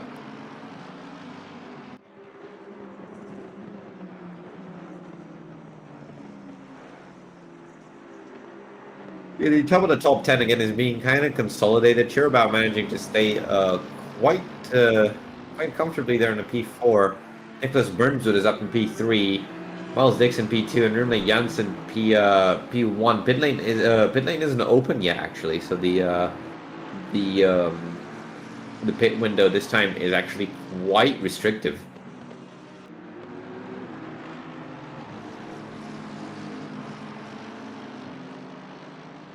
Paul Greatrix, after losing that position to Dudley, has actually fallen behind now. He's 1.4 seconds behind John, so it's kind of struggling for pace.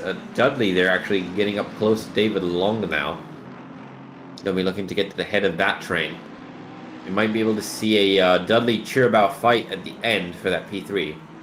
Pretty big train as well, still right up near the front. All these guys staying close together.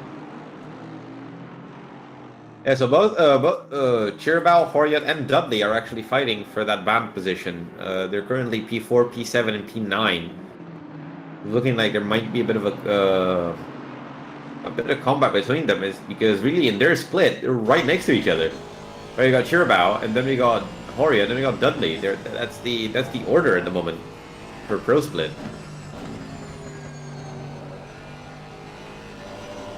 A lot of the top AM drivers here. David Long, who was sitting on board with Chambly and Cocking just ahead of him, all just in the middle of his paddle, just keeping it awkward. There might be. Where is Sam Teague at the moment? Yeah, he's pretty far back. Actually, we might be seeing a situation where Sam Teague even loses the second position at the moment. I know it's quite a bit of a long shot, but he's all the way down P20. He's got the race pace, but we've seen him just on standing there, saw him overtake Dan Terry for the second time this race, after starting far ahead of Dan, who had a grid penalty. So yeah, he's got the speed, but can he have the consistency for the rest of this race? And another car leaving the server. I do believe it's car 404. So Paul Cramp has decided to bail on this race. Quite a few people not having the best day.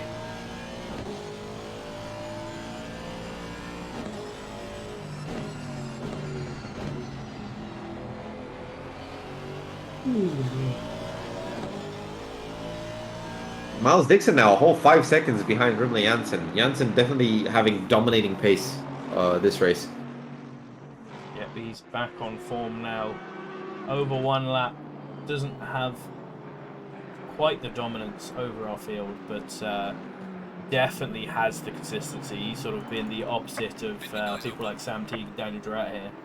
As the pit window opens, so we will start seeing some pits here, which will definitely throw the field into a bit of chaos and split our guys up as we see Lewis Hawkins going wiggly. Yeah, Pedro Fernandez actually, who's currently our second place driver in Tier 2. He's down in P12, and we do have quite a few people there ahead of him who could definitely take that title away from him. The person I'm looking at the moment is David Long. David Long is right behind Fabio Genna at the moment, a single point, and as things stand, he's going to be taking second position in Tier 2 as we get a 15-second penalty applied to Andy Behan. So that's a whole 25 seconds of penalties to serve for Behan. He's definitely not had a clean race. It's right ahead of him, actually. There's quite a bit of a fight going on between Jose Martinez, Lewis Hawkins, and Marston. So, yeah, it's fight at the back there. P24, 25, and 26. They're looking very racy. A little bit of weaving actually going on down there. All Greatrix decides to jump into the pits. He's the first of the people in the top 10 who decided to go to the pits, as we see Lewis Hawkins also going into the pits. I do think Rumla is going to decide to go long at the moment. There's no real reason for him to pit in right now. It does look like it's pretty far away from actually lapping anybody. He might be able to just stretch this out to the end of the pit window. So it's all up to Miles to make something happen at the moment. Absolutely, you don't want to risk doing that outlap on cold, under pressure tyres, which aren't going to give you the pace. As Charlie still fighting Cocky for first here, is really almost getting up the inside there, being pretty aggressive on it. There are quite a few penalties coming out to the people around at the back. I think they're all involved in these incidents at the start of the race. Just seeing a penalty from McGregor. I do believe that that penalty from McGregor, I think that spin at the chicane, I don't think that might have been just him spinning on his own. He might have tapped somebody.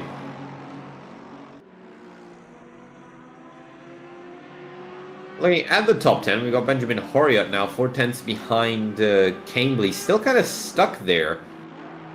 Yeah, he's got this battle for first and am right in front of him, which is going to be even more difficult to get past than just a regular overtake for position, because these two are not going to want to lose time on each other. Yeah, and Joseph Cocking, I think this is the highest we've seen him at the moment. He's definitely doing very well in this race compared to his other races. So he's going to be wanting to hold on to this quite a lot. Definitely one of his better tracks. And he definitely got the pace to keep Cambly behind him. So I don't know if Horiot is definitely struggling here. I do think it's also a thing about pace. I don't know if he has the actual pace to make these overtakes happen, which isn't very good for him, as Chirabao is still comfortably in 4th position. Yeah, comfortably, but it does look to me like Cocking is closing up to him a bit. Obviously, that doesn't mean much if they're in different splits yet, but he starts losing the pace to these AM guys. That could mean Horiot does have a chance going further into this race. We have a yellow flag from somebody. Oh, that's Janssen! Janssen's on the grass in the old hairpin. Oh, buddy. We're going to have to hop into the replay to see how that one happened. Here he is, leading the race, coming down the hill. Does he just get a bit too much turning? No, he's getting into the braking zone. And he just get too much turning after braking for the old hairpin. And he, on the middle of the track, gets off the track nice and quickly. Oh, that's a typical mistake. That is That is such an easy mistake to make. Comes off of the grass, and obviously, as soon as your front tires grip up, the rear tires try to come around on you a little bit there, and he has fallen right down now, just ahead of Sam Teague, who he has lapped. And that's the Sam Teague back just ahead of Dan Terry. Then So now we've Nathan got Burns, with behind him, is on the lap with Rummel. yeah. So I got Miles Dixon about 8 seconds ahead. So we've seen this before. Last week, Rumley was comfortably in the lead. I do think he might be one of these drivers who actually needs somebody to pressure him to keep him sharp, because he got in the lead again comfortably last week and did the same thing. He just sort of spun on his own. Yep. Though this track is quite easy to do that on, especially the old hairpin. You take a little bit too much, you go on the grass, and you end up spinning. Now let's see if that pace advantage after this spin doesn't go away. Because really, as we were seeing before, he he does have quite a bit more pace than Miles, so we could be seeing a battle at the end of the race if Rumley can keep it together and his tires weren't completely destroyed by that spin. Yep. Although he still, like for him, he hasn't pit obviously. So if his tires are a little bit wrecked after that spin, he does have a chance to go in and change them. As we're seeing a load of our drivers having pit, down to over half of now. I think 15 drivers have not pit at this point. Yeah, John Dudley's just finished his pit stop now. He's on P15. So we're going to be looking at him quite closely. He is fighting for that third position. He needs to try to do something to get ahead of Benjamin Horiot. So that's something we should look at. I do believe he also needs to beat Churabao. So he's definitely not in a good position, as Benjamin Horiot actually dives into the pits with David Long behind him. So I'm going to be actually keeping an eye on Horiot. Let's see if Dudley can get ahead of at least one of his rivals. Churabao electing to go long, as he's still quite comfortably there in fourth position, now third. But he is coming up to some lap traffic, so there might be a reason for him to just go to the pits and not lose any time. Dudley is into the last sector to try and make his undercut work. I mean, Horiot is still actually stationary. This pit lane is pretty slow. It's pretty short. So. Yeah. Not too bad now, as we can see both of them here. There he is, Horiot moving. Dudley coming around the last corner, so Horiot still has a little bit to go at reduced speed, but it looks like he has managed to stay ahead. Question is, does he have anyone between him and Dudley? I do believe it might be Long. Yeah, it's David Long, just barely there. Dudley is on, obviously, the up to temp, up to pressure tires, so he can try to make something happen immediately, and he needs to do so to lose as little time as possible. But David Long's going to be going slightly slow through this early sector, and that is going to be hampering the Bentley the whole way. So he's going to try and dive onto the inside, into this top sector. He just can't make it. The road is too wiggly in front of there, and he's now stuck behind David for at least a few more corners. We'll see if he can make it work down into the first hairpin. Yeah, David doesn't have any reason to let him go, and this time loss now for John might actually prove to be fatal for his attempt to get banned. As you're actually seeing Rumley, he was making some time up to Miles, but then lost it again. So it does look like he might have been a bit shaken by that by a little incident. Yeah, Donington definitely a racetrack where confidence really matters. And the top 10 now is quite spaced out. The smallest gap was between Churabao and Cocking at 1.1 second. The fight between Cocking and Cambly has definitely cooled down now. Cocking being he's pretty much the clear victor here. There's a 2-second gap between them, and Cock's always 6 seconds behind that. Yep, we still have 11 drivers to pit and one who is pitting. So we are right at the most split up part of our race. So while there is less happening, I want to thank everyone for watching here for our finale race. We've got Roomlet now, going into the pits. So let's hope he gets a good pit stop. We might be able to see that fight with Dixon because he hasn't really been gaining any time during that stint. So he's probably going to be happy to get off these tires as Miles Dixon is contending with a little bit of lap traffic here with Dixon Chen as we reach the halfway point of this long race. Not longer race.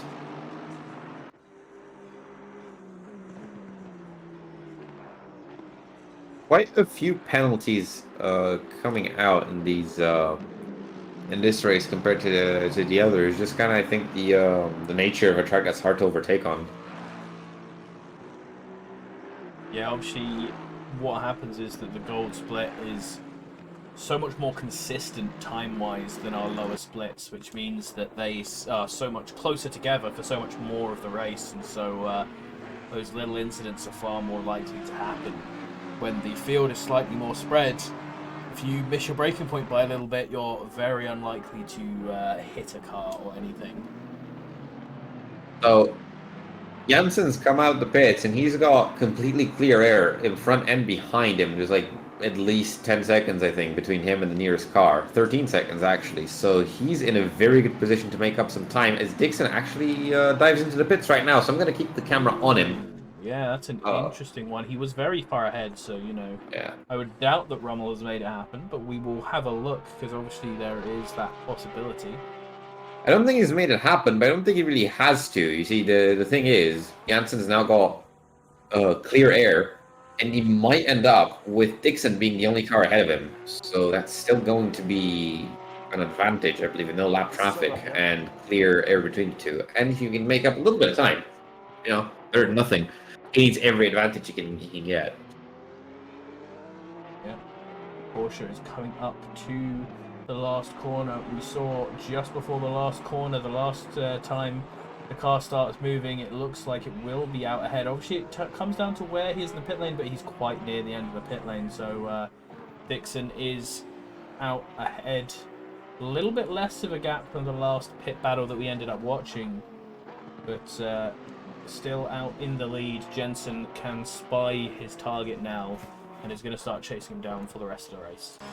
Yeah, honestly, that was a fantastic pit battle because if you remember, the difference between you two was much smaller. It's only 2.8 seconds now, so you gained a whole 5 seconds in that pit stop. That was an incredible undercut. It's currently in the lead of the race is Joseph Cocking. Likes to go long. Cambly likes to go into the pit, so that's our battle for the lead of the AM class, starting their pit battle. As Cambly dives into the pits, he's the first one to blink, and he is going for an undercut. We'll definitely be watching that once Cocking comes in for his pit stop.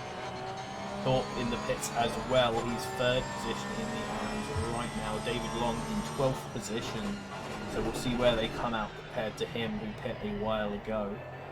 Important development here for P3 in the championship. We've got Benjamin Horyat and Alejandro Chirabao now fighting each other. They're both for position in P11 and P10, as Horyat is actually on the inside of the second to last hairpin, managing to stay side by side. Gonna try to do something, hopefully in the last corner as well. He's still within striking distance, but kind of slightly overcooks his braking point. He's going to try to do a switchback and keep into that slipstream, but I don't know. The Aston Martin not very good in these acceleration zones. This Cambly's going to come out right in front of him. Oh, there's a bit of a tussle here going on. Yeah, and Cambly's got right in the middle of that. That is really upsetting for them both. Yeah. I thought for a second Cambly's going to let them go, but he decides to slot into the inside. And, oh, Benjamin looking definitely frustrated there, trying to do some bit of a Hail Mary around the outside of the old hairpin. But, yep, not a lot of work. As Joseph Cocking dives into the pits. Excellent. So we just watched Lewis Hawkins get overtaken by Alvin Strom, and now we can move on to the pit battle for the lead of AM. Yeah, Cocking's just stopped, so he's starting his 30-second pit stop. I don't know if I do believe tire change is mandatory, so we're gonna have 30 seconds always, unless he's doing some damage. David Cox is also in the pits. He's also fighting for that third position.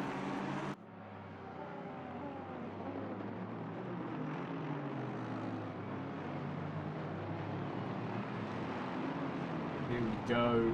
We're getting once again up to the point, almost the same. All three of these pit battles have been where we've seen people coming just up to the last hairpin before the car leaves. Hawking is now right out of the pits with... Yeah, Cambly's pretty far back, actually. So that undercut attempt completely backfired. They actually got Horiot right behind him still.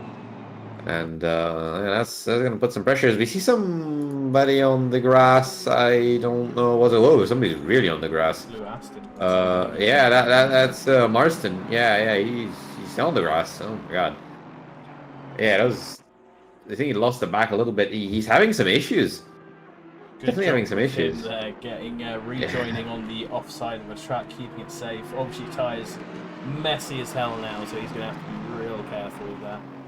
So we see, Shirabao fighting. Oh, Cocking's gone off. Cocking's gone wide. Cocking has binned it on cold tyres, and that has given Chambly the lead and has fixed his failed undercut as he is chasing down Shirabao now. Speaking of chasing down, gap between Dixon and Janssen was 2.3. Now it's 1.4. They heat up here at the end of the race by the looks of things. So we've got pretty close battles for both of the leads of our split here. As Chambly in the middle of Chirabao and Horiot is also slightly messing up this battle for 5th position. Or 4th position once direct pits. Yeah, Dredd currently in the lead, but only by virtue of not having pit. So Chirabao's still on that road, I believe, to 3rd position in Tier 1. There's Horiot's behind him, but I wonder if it's still enough points now, as he's quite a bit further back. No, he's still put 4th place, so yeah.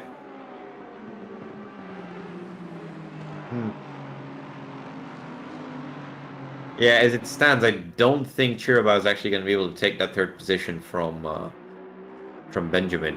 He does need to either get an overtake done on Burnswood, and that's 4 seconds, or we need Benjamin to somehow get overtaken, as he's going around the inside of Coppis there, trying to go around Chambly, but not enough on the inside, let's say, as we have our last driver to pit. Daniel Durrett going into the pits. Benjamin definitely a little bit caught there behind Chambly.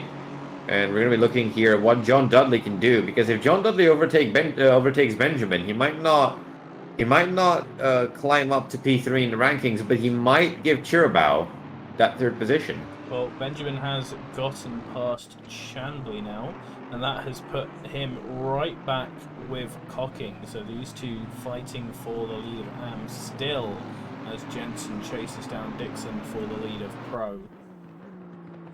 Yeah, the gap is coming up and down, but we're going to see. There's still 21 minutes left in the race. Anything can happen. This is a short track, and mistakes, as we've seen, are quite abundant.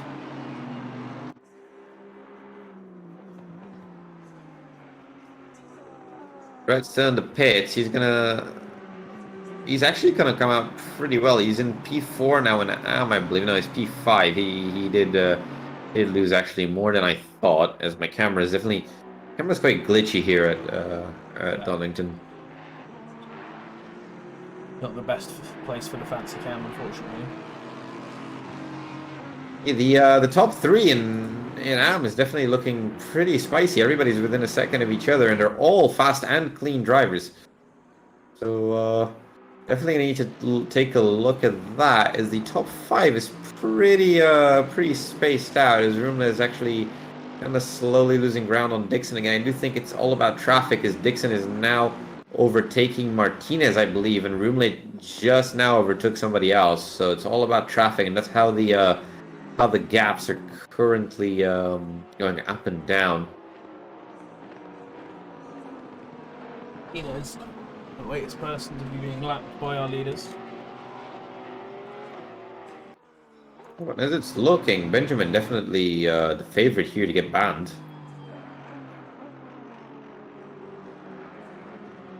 And if Chirabo is ahead of him, I do see a Porsche in the wall. It's a back marker though. Let me real quick. That would be Rodelli.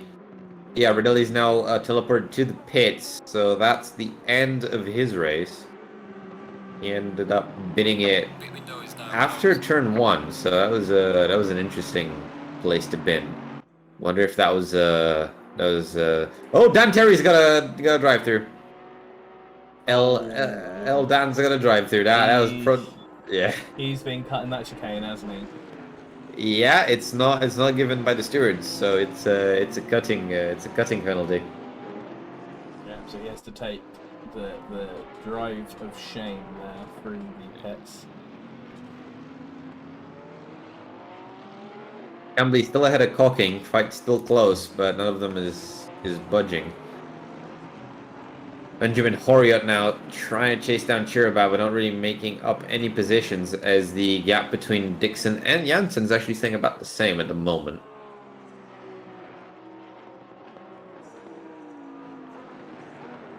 Sam Teague is up into P16 actually after that disastrous start. Chasing down Dixon Chen right behind him through the chicane. Always tough to follow there and losing a little bit of time.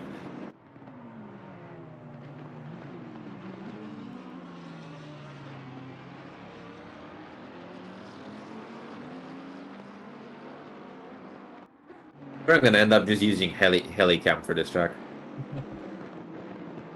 Yeah. We have a few people still close by the last lap. Obviously, Sam Teague, as he said, trying to hit Dixon. He's still got a couple of people left to overtake if he's going to gain any more points. Steve Cox is the next person who will actually give him an improvement in the standings.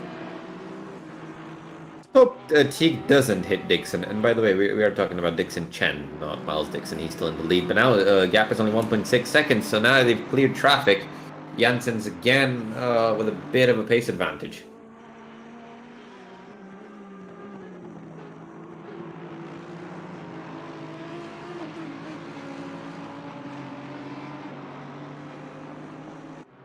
Looking like it's going to be a fight to the end here for both Am and for Pro, as Janssen is now at 1.2 seconds. He's getting a lot of time here on Dixon as they're starting a new lap. Janssen can almost touch Dixon now.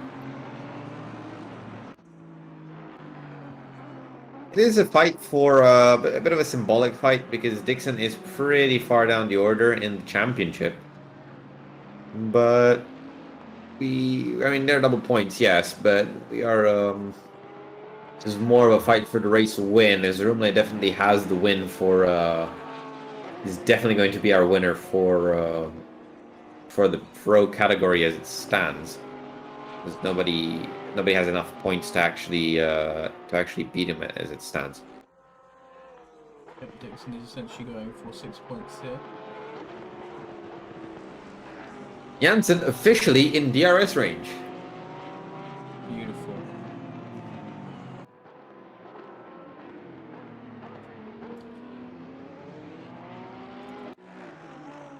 Cocking and Chambly pretty much stable at about 6 to 8 tenths between them.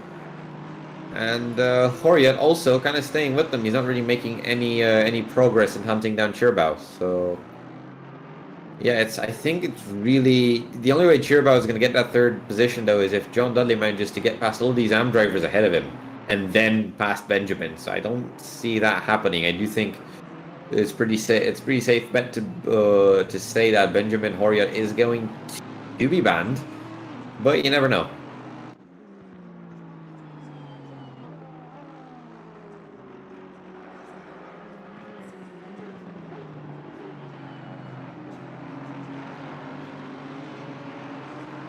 Back in P12, actually, we got Andy Thorpe and Paul Greatrix getting in a bit of a scuffle there. Andy Thorpe looking at the outside of Greatrix. Not much coming out of it, but that is going to get They're gonna let David Cox think of doing something here after the old hairpin, as it did slow down Andy just enough. Moves did slow Andy just enough to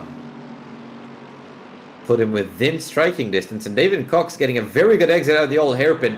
And Andy Thorpe has to go defensive and manages to do so, keeping David behind, getting to the top of the hill, eating a little bit of grass there on the inside, David Cox. So that's probably going to put him outside the striking distance through Coppice.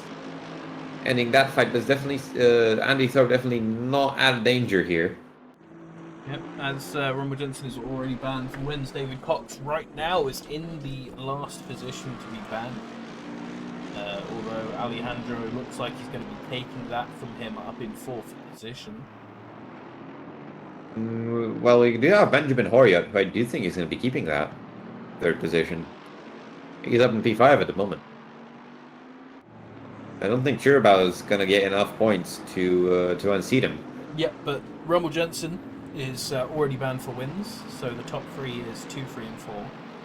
Ah, I did not know it goes that way. So yeah, then yeah. We're getting a lot of bans then. Yeah, we need to try and keep the speed of this rookie league down, so we're getting as many of these fast boys out as we can. Rumble Johnson improving on his best lap time of this session, is right up behind Dixon now, really putting the pressure on. Well, then it does look like Chirabao is going to be getting himself banned because he doesn't really have any competition. He's actually ahead of Horia at the moment. Speaking of which, Rumle Jansen now 6/10 behind Miles Dixon. This is heating up, and we've got about 13 minutes left in the race. Rumle can definitely take his time. There's about 8 to 9 laps left, I believe, in this race at the moment.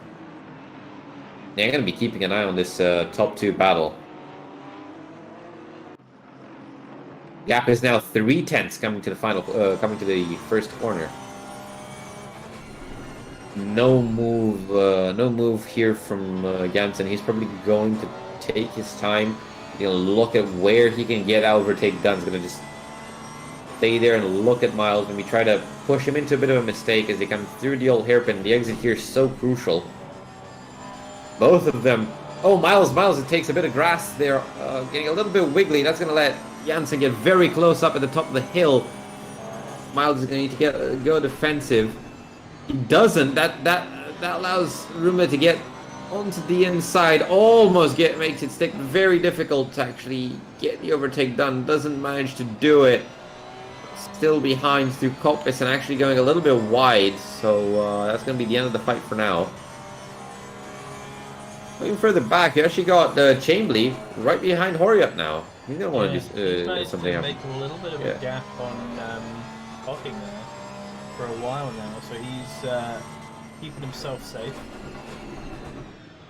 And in P13, we've also got David Cox and Andy Thorpe, who are having a bit of a scuffle, but David did eat a bit of grass there, so it's going to be is going to fall back a bit.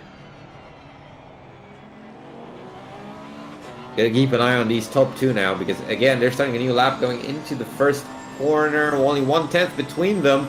Miles has to go defensive into the first corner. Rumle tries to go around the outside, but doesn't manage to carry the speed. He's gonna stay behind him. Gets a little bit on the grass, but so does Miles. So this fight is still on. Going into the old hairpin now. Again, very crucial exit. Rumle a little bit far to the inside. Nice and fast through the actual corner though, on the apex.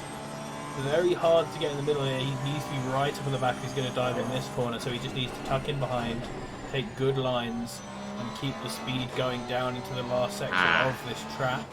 Yeah, that was a bit of a missed apex there, a little bit of a fumbled corner, so he's not going to be able to do anything through Coppice, but we got to look at these hairpins now. Yeah, but there the Bentley has a mistake as well. Coming into the chicane. It comes down to whether he's going to make the dive at the chicane or wait for the hairpin. He does the smart thing, I believe, goes to the outside, just takes the good line, tries to get a run through the chicane, but it looks like the Bentley just chunks those curves so well, he just doesn't care. He's not going to be able to do anything in the second to last hairpin, but again, we're going to need to look at that first corner. There's a lot of defending going on, but Roomle can definitely taste that win. Looking at that board as well, Cocking's now back in the fight with Chambly, back in P7. As we're again looking at Jensen, maybe trying to do something in the first corner, decides to stay behind and follow closely. So it's all about that old hairpin again. Oh, there's a bit squirrely there on the exit. That's not good. Yep, More both distance of them now. have shown they can make those mistakes throughout this lap, so I doubt they're going to get too far apart. As we saw Dixon Shen there had binned it in this corner. He's actually a yellow flag just up ahead, so let's hope for the sake of our leaders that he's off the track here. Okay, as we go past that yellow flag, he was not off the track. That's a very dangerous place to be stopped in. He was not off the race. He was off the racing line over. So our leaders do just swing past, nice and safe. Yeah, something's happened to him because he's just stopped there. He's not going to the pits or anything. We did have this happen before, did we not? When somebody's monitor ended up turning off. Yep, could be some sort of issue like that. Some sort of out of game issue that has put him to a halt. Chambly and Horia also getting spicy. Chambly, Horia, and Cocking. That is the fight for our. So it's Chambly, Horia, Cocking, and David Long. He's kind of far back, but we do have a fight for the lead of Am between Chambly and Cocking. Looking again at Jansen and Miles Dixon as they go past Lewis Hawkins and they start their new lap. They're gonna have some traffic to contend to as they go over the hill, I believe, and that's gonna be Kelly Esposito. I mean, through the old hairpin, both of them quite fast. Yeah, Dixon Chen's been removed from the race as he stopped on the track. So that gets him out of the way for our leaders to come by now. Much better exit there from Ronald Jensen. That is huge. He's right up the back of this Bentley again. And that's fixed all his issues earlier in the lap. Yeah, unfortunately, quite difficult to get a better exit when you got a face full of Bentley butt. But as they're going through the chicane, that's some interesting moves going past and lapping Esposito.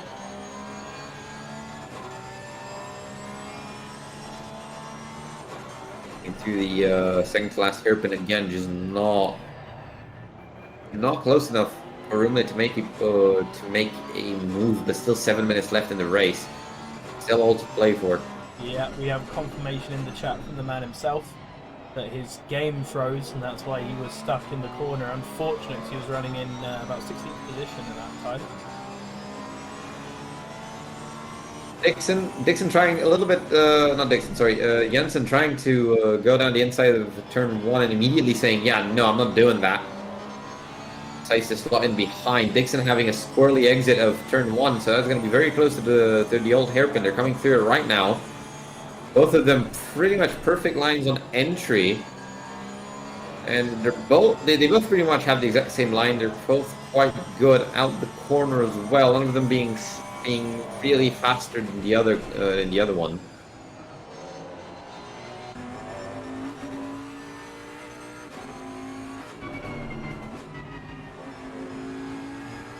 Looking through, it looks like the fight currently has cooled down a little bit. Still, there's some traffic coming up actually. There's going to be quite a lot of traffic between for Miles and Roomle to clear. I do think that might open up some opportunities for overtakes as the next lapped car is going to be Piogni and then Dan Terry.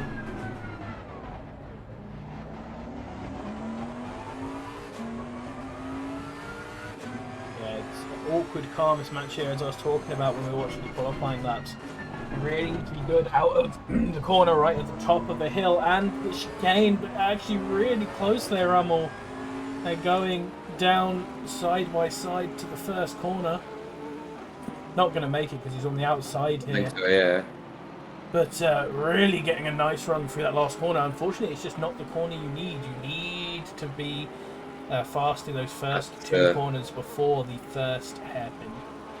That exit from the first corner was monstrous. He's actually all over the back of him through the old hairpin, which again is probably not the best position to be in.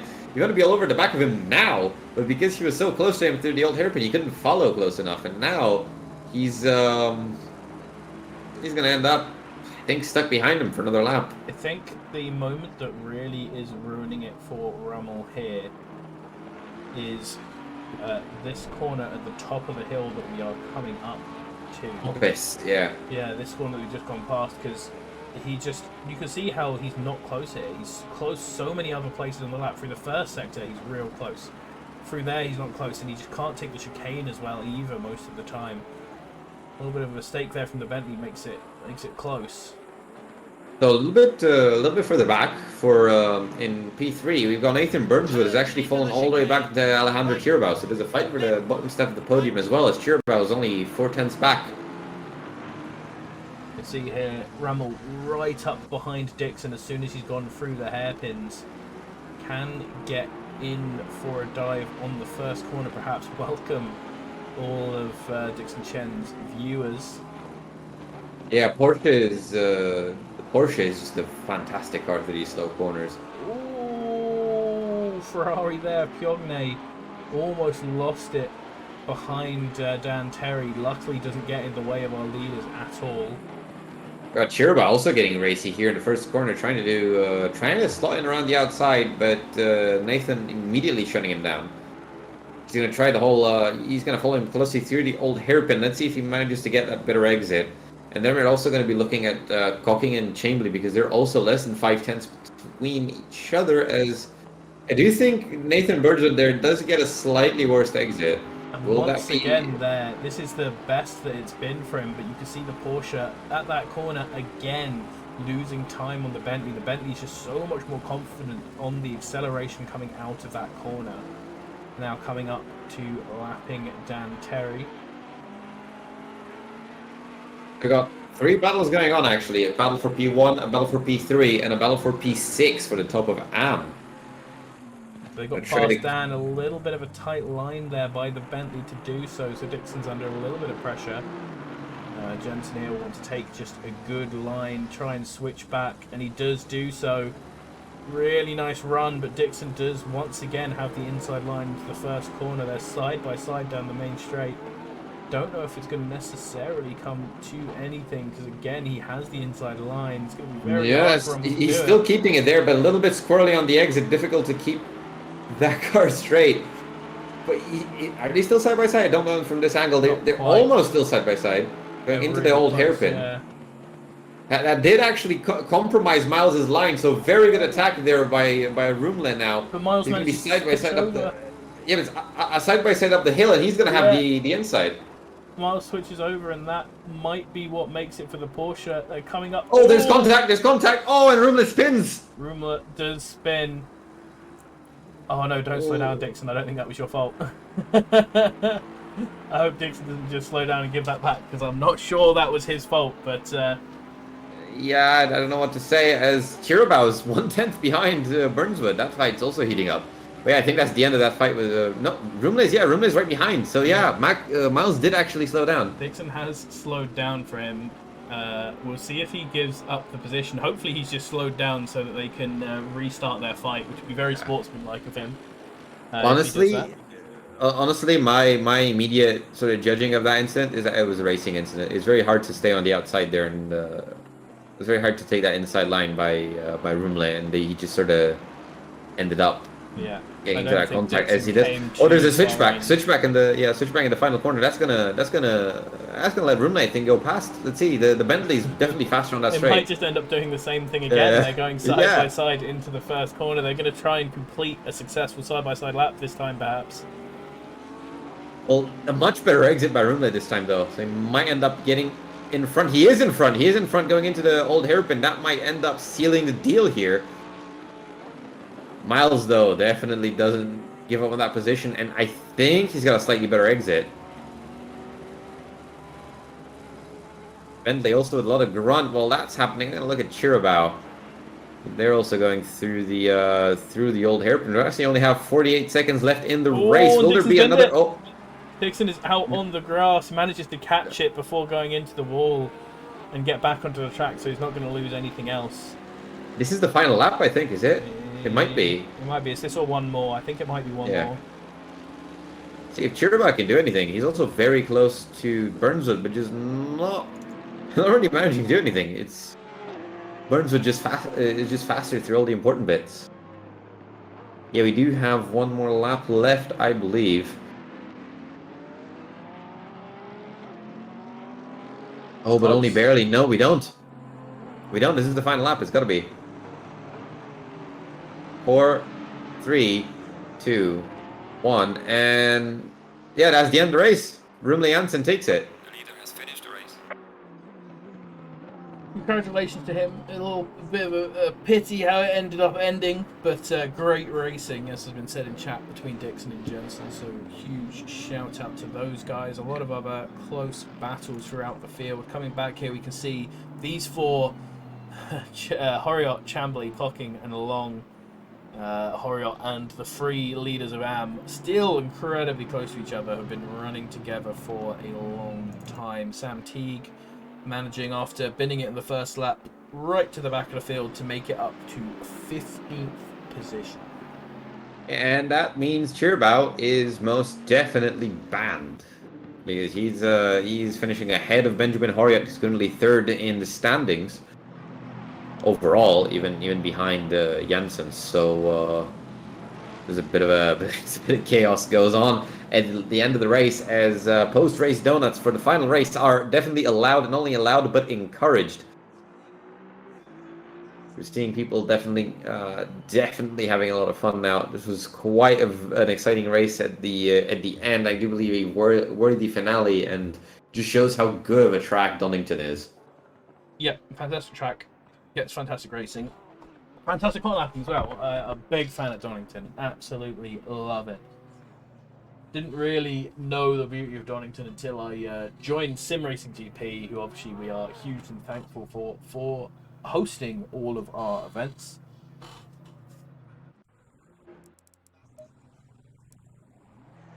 And there we go. That was being the end of Season 6. Obviously, we have the next season will be announced tomorrow on stream by Dan Terry. Some of the changes that are coming will be being shown and hyped. So you have any last words before you hop off? Because I believe you said you wouldn't be staying or wait for the stats to update. Honestly, I can't wait to join you guys again to race. I'll be taking part in Season 7 now, probably in Tier 6, but yeah, can't wait to see you guys on the track again, as I'm being released from the hell that is university. Stay in school, guys. It has been good fun watching and competing this season. As someone who has already seen the tracks for next season, I could say I'm pretty happy with them. Not quite this season. I think this season was just an absolute banger in terms of tracks. It was all of my favourite tracks, basically. So hard to beat that, but we're definitely going to have a good time. Alrighty, and I think with that, I'm going to be hopping off the game. I'm still going to be around here for a little bit. I can't play Wreckfest because I do not have it, and my rig is in pieces. But yeah, so we have a Wreckfest server set up for us by David Long. So huge shout out to him. I will be back in a second once I found it, and we'll see if we can get some guys into there. So if you have Wreckfest first in the chat, make sure to come and join us after this little break.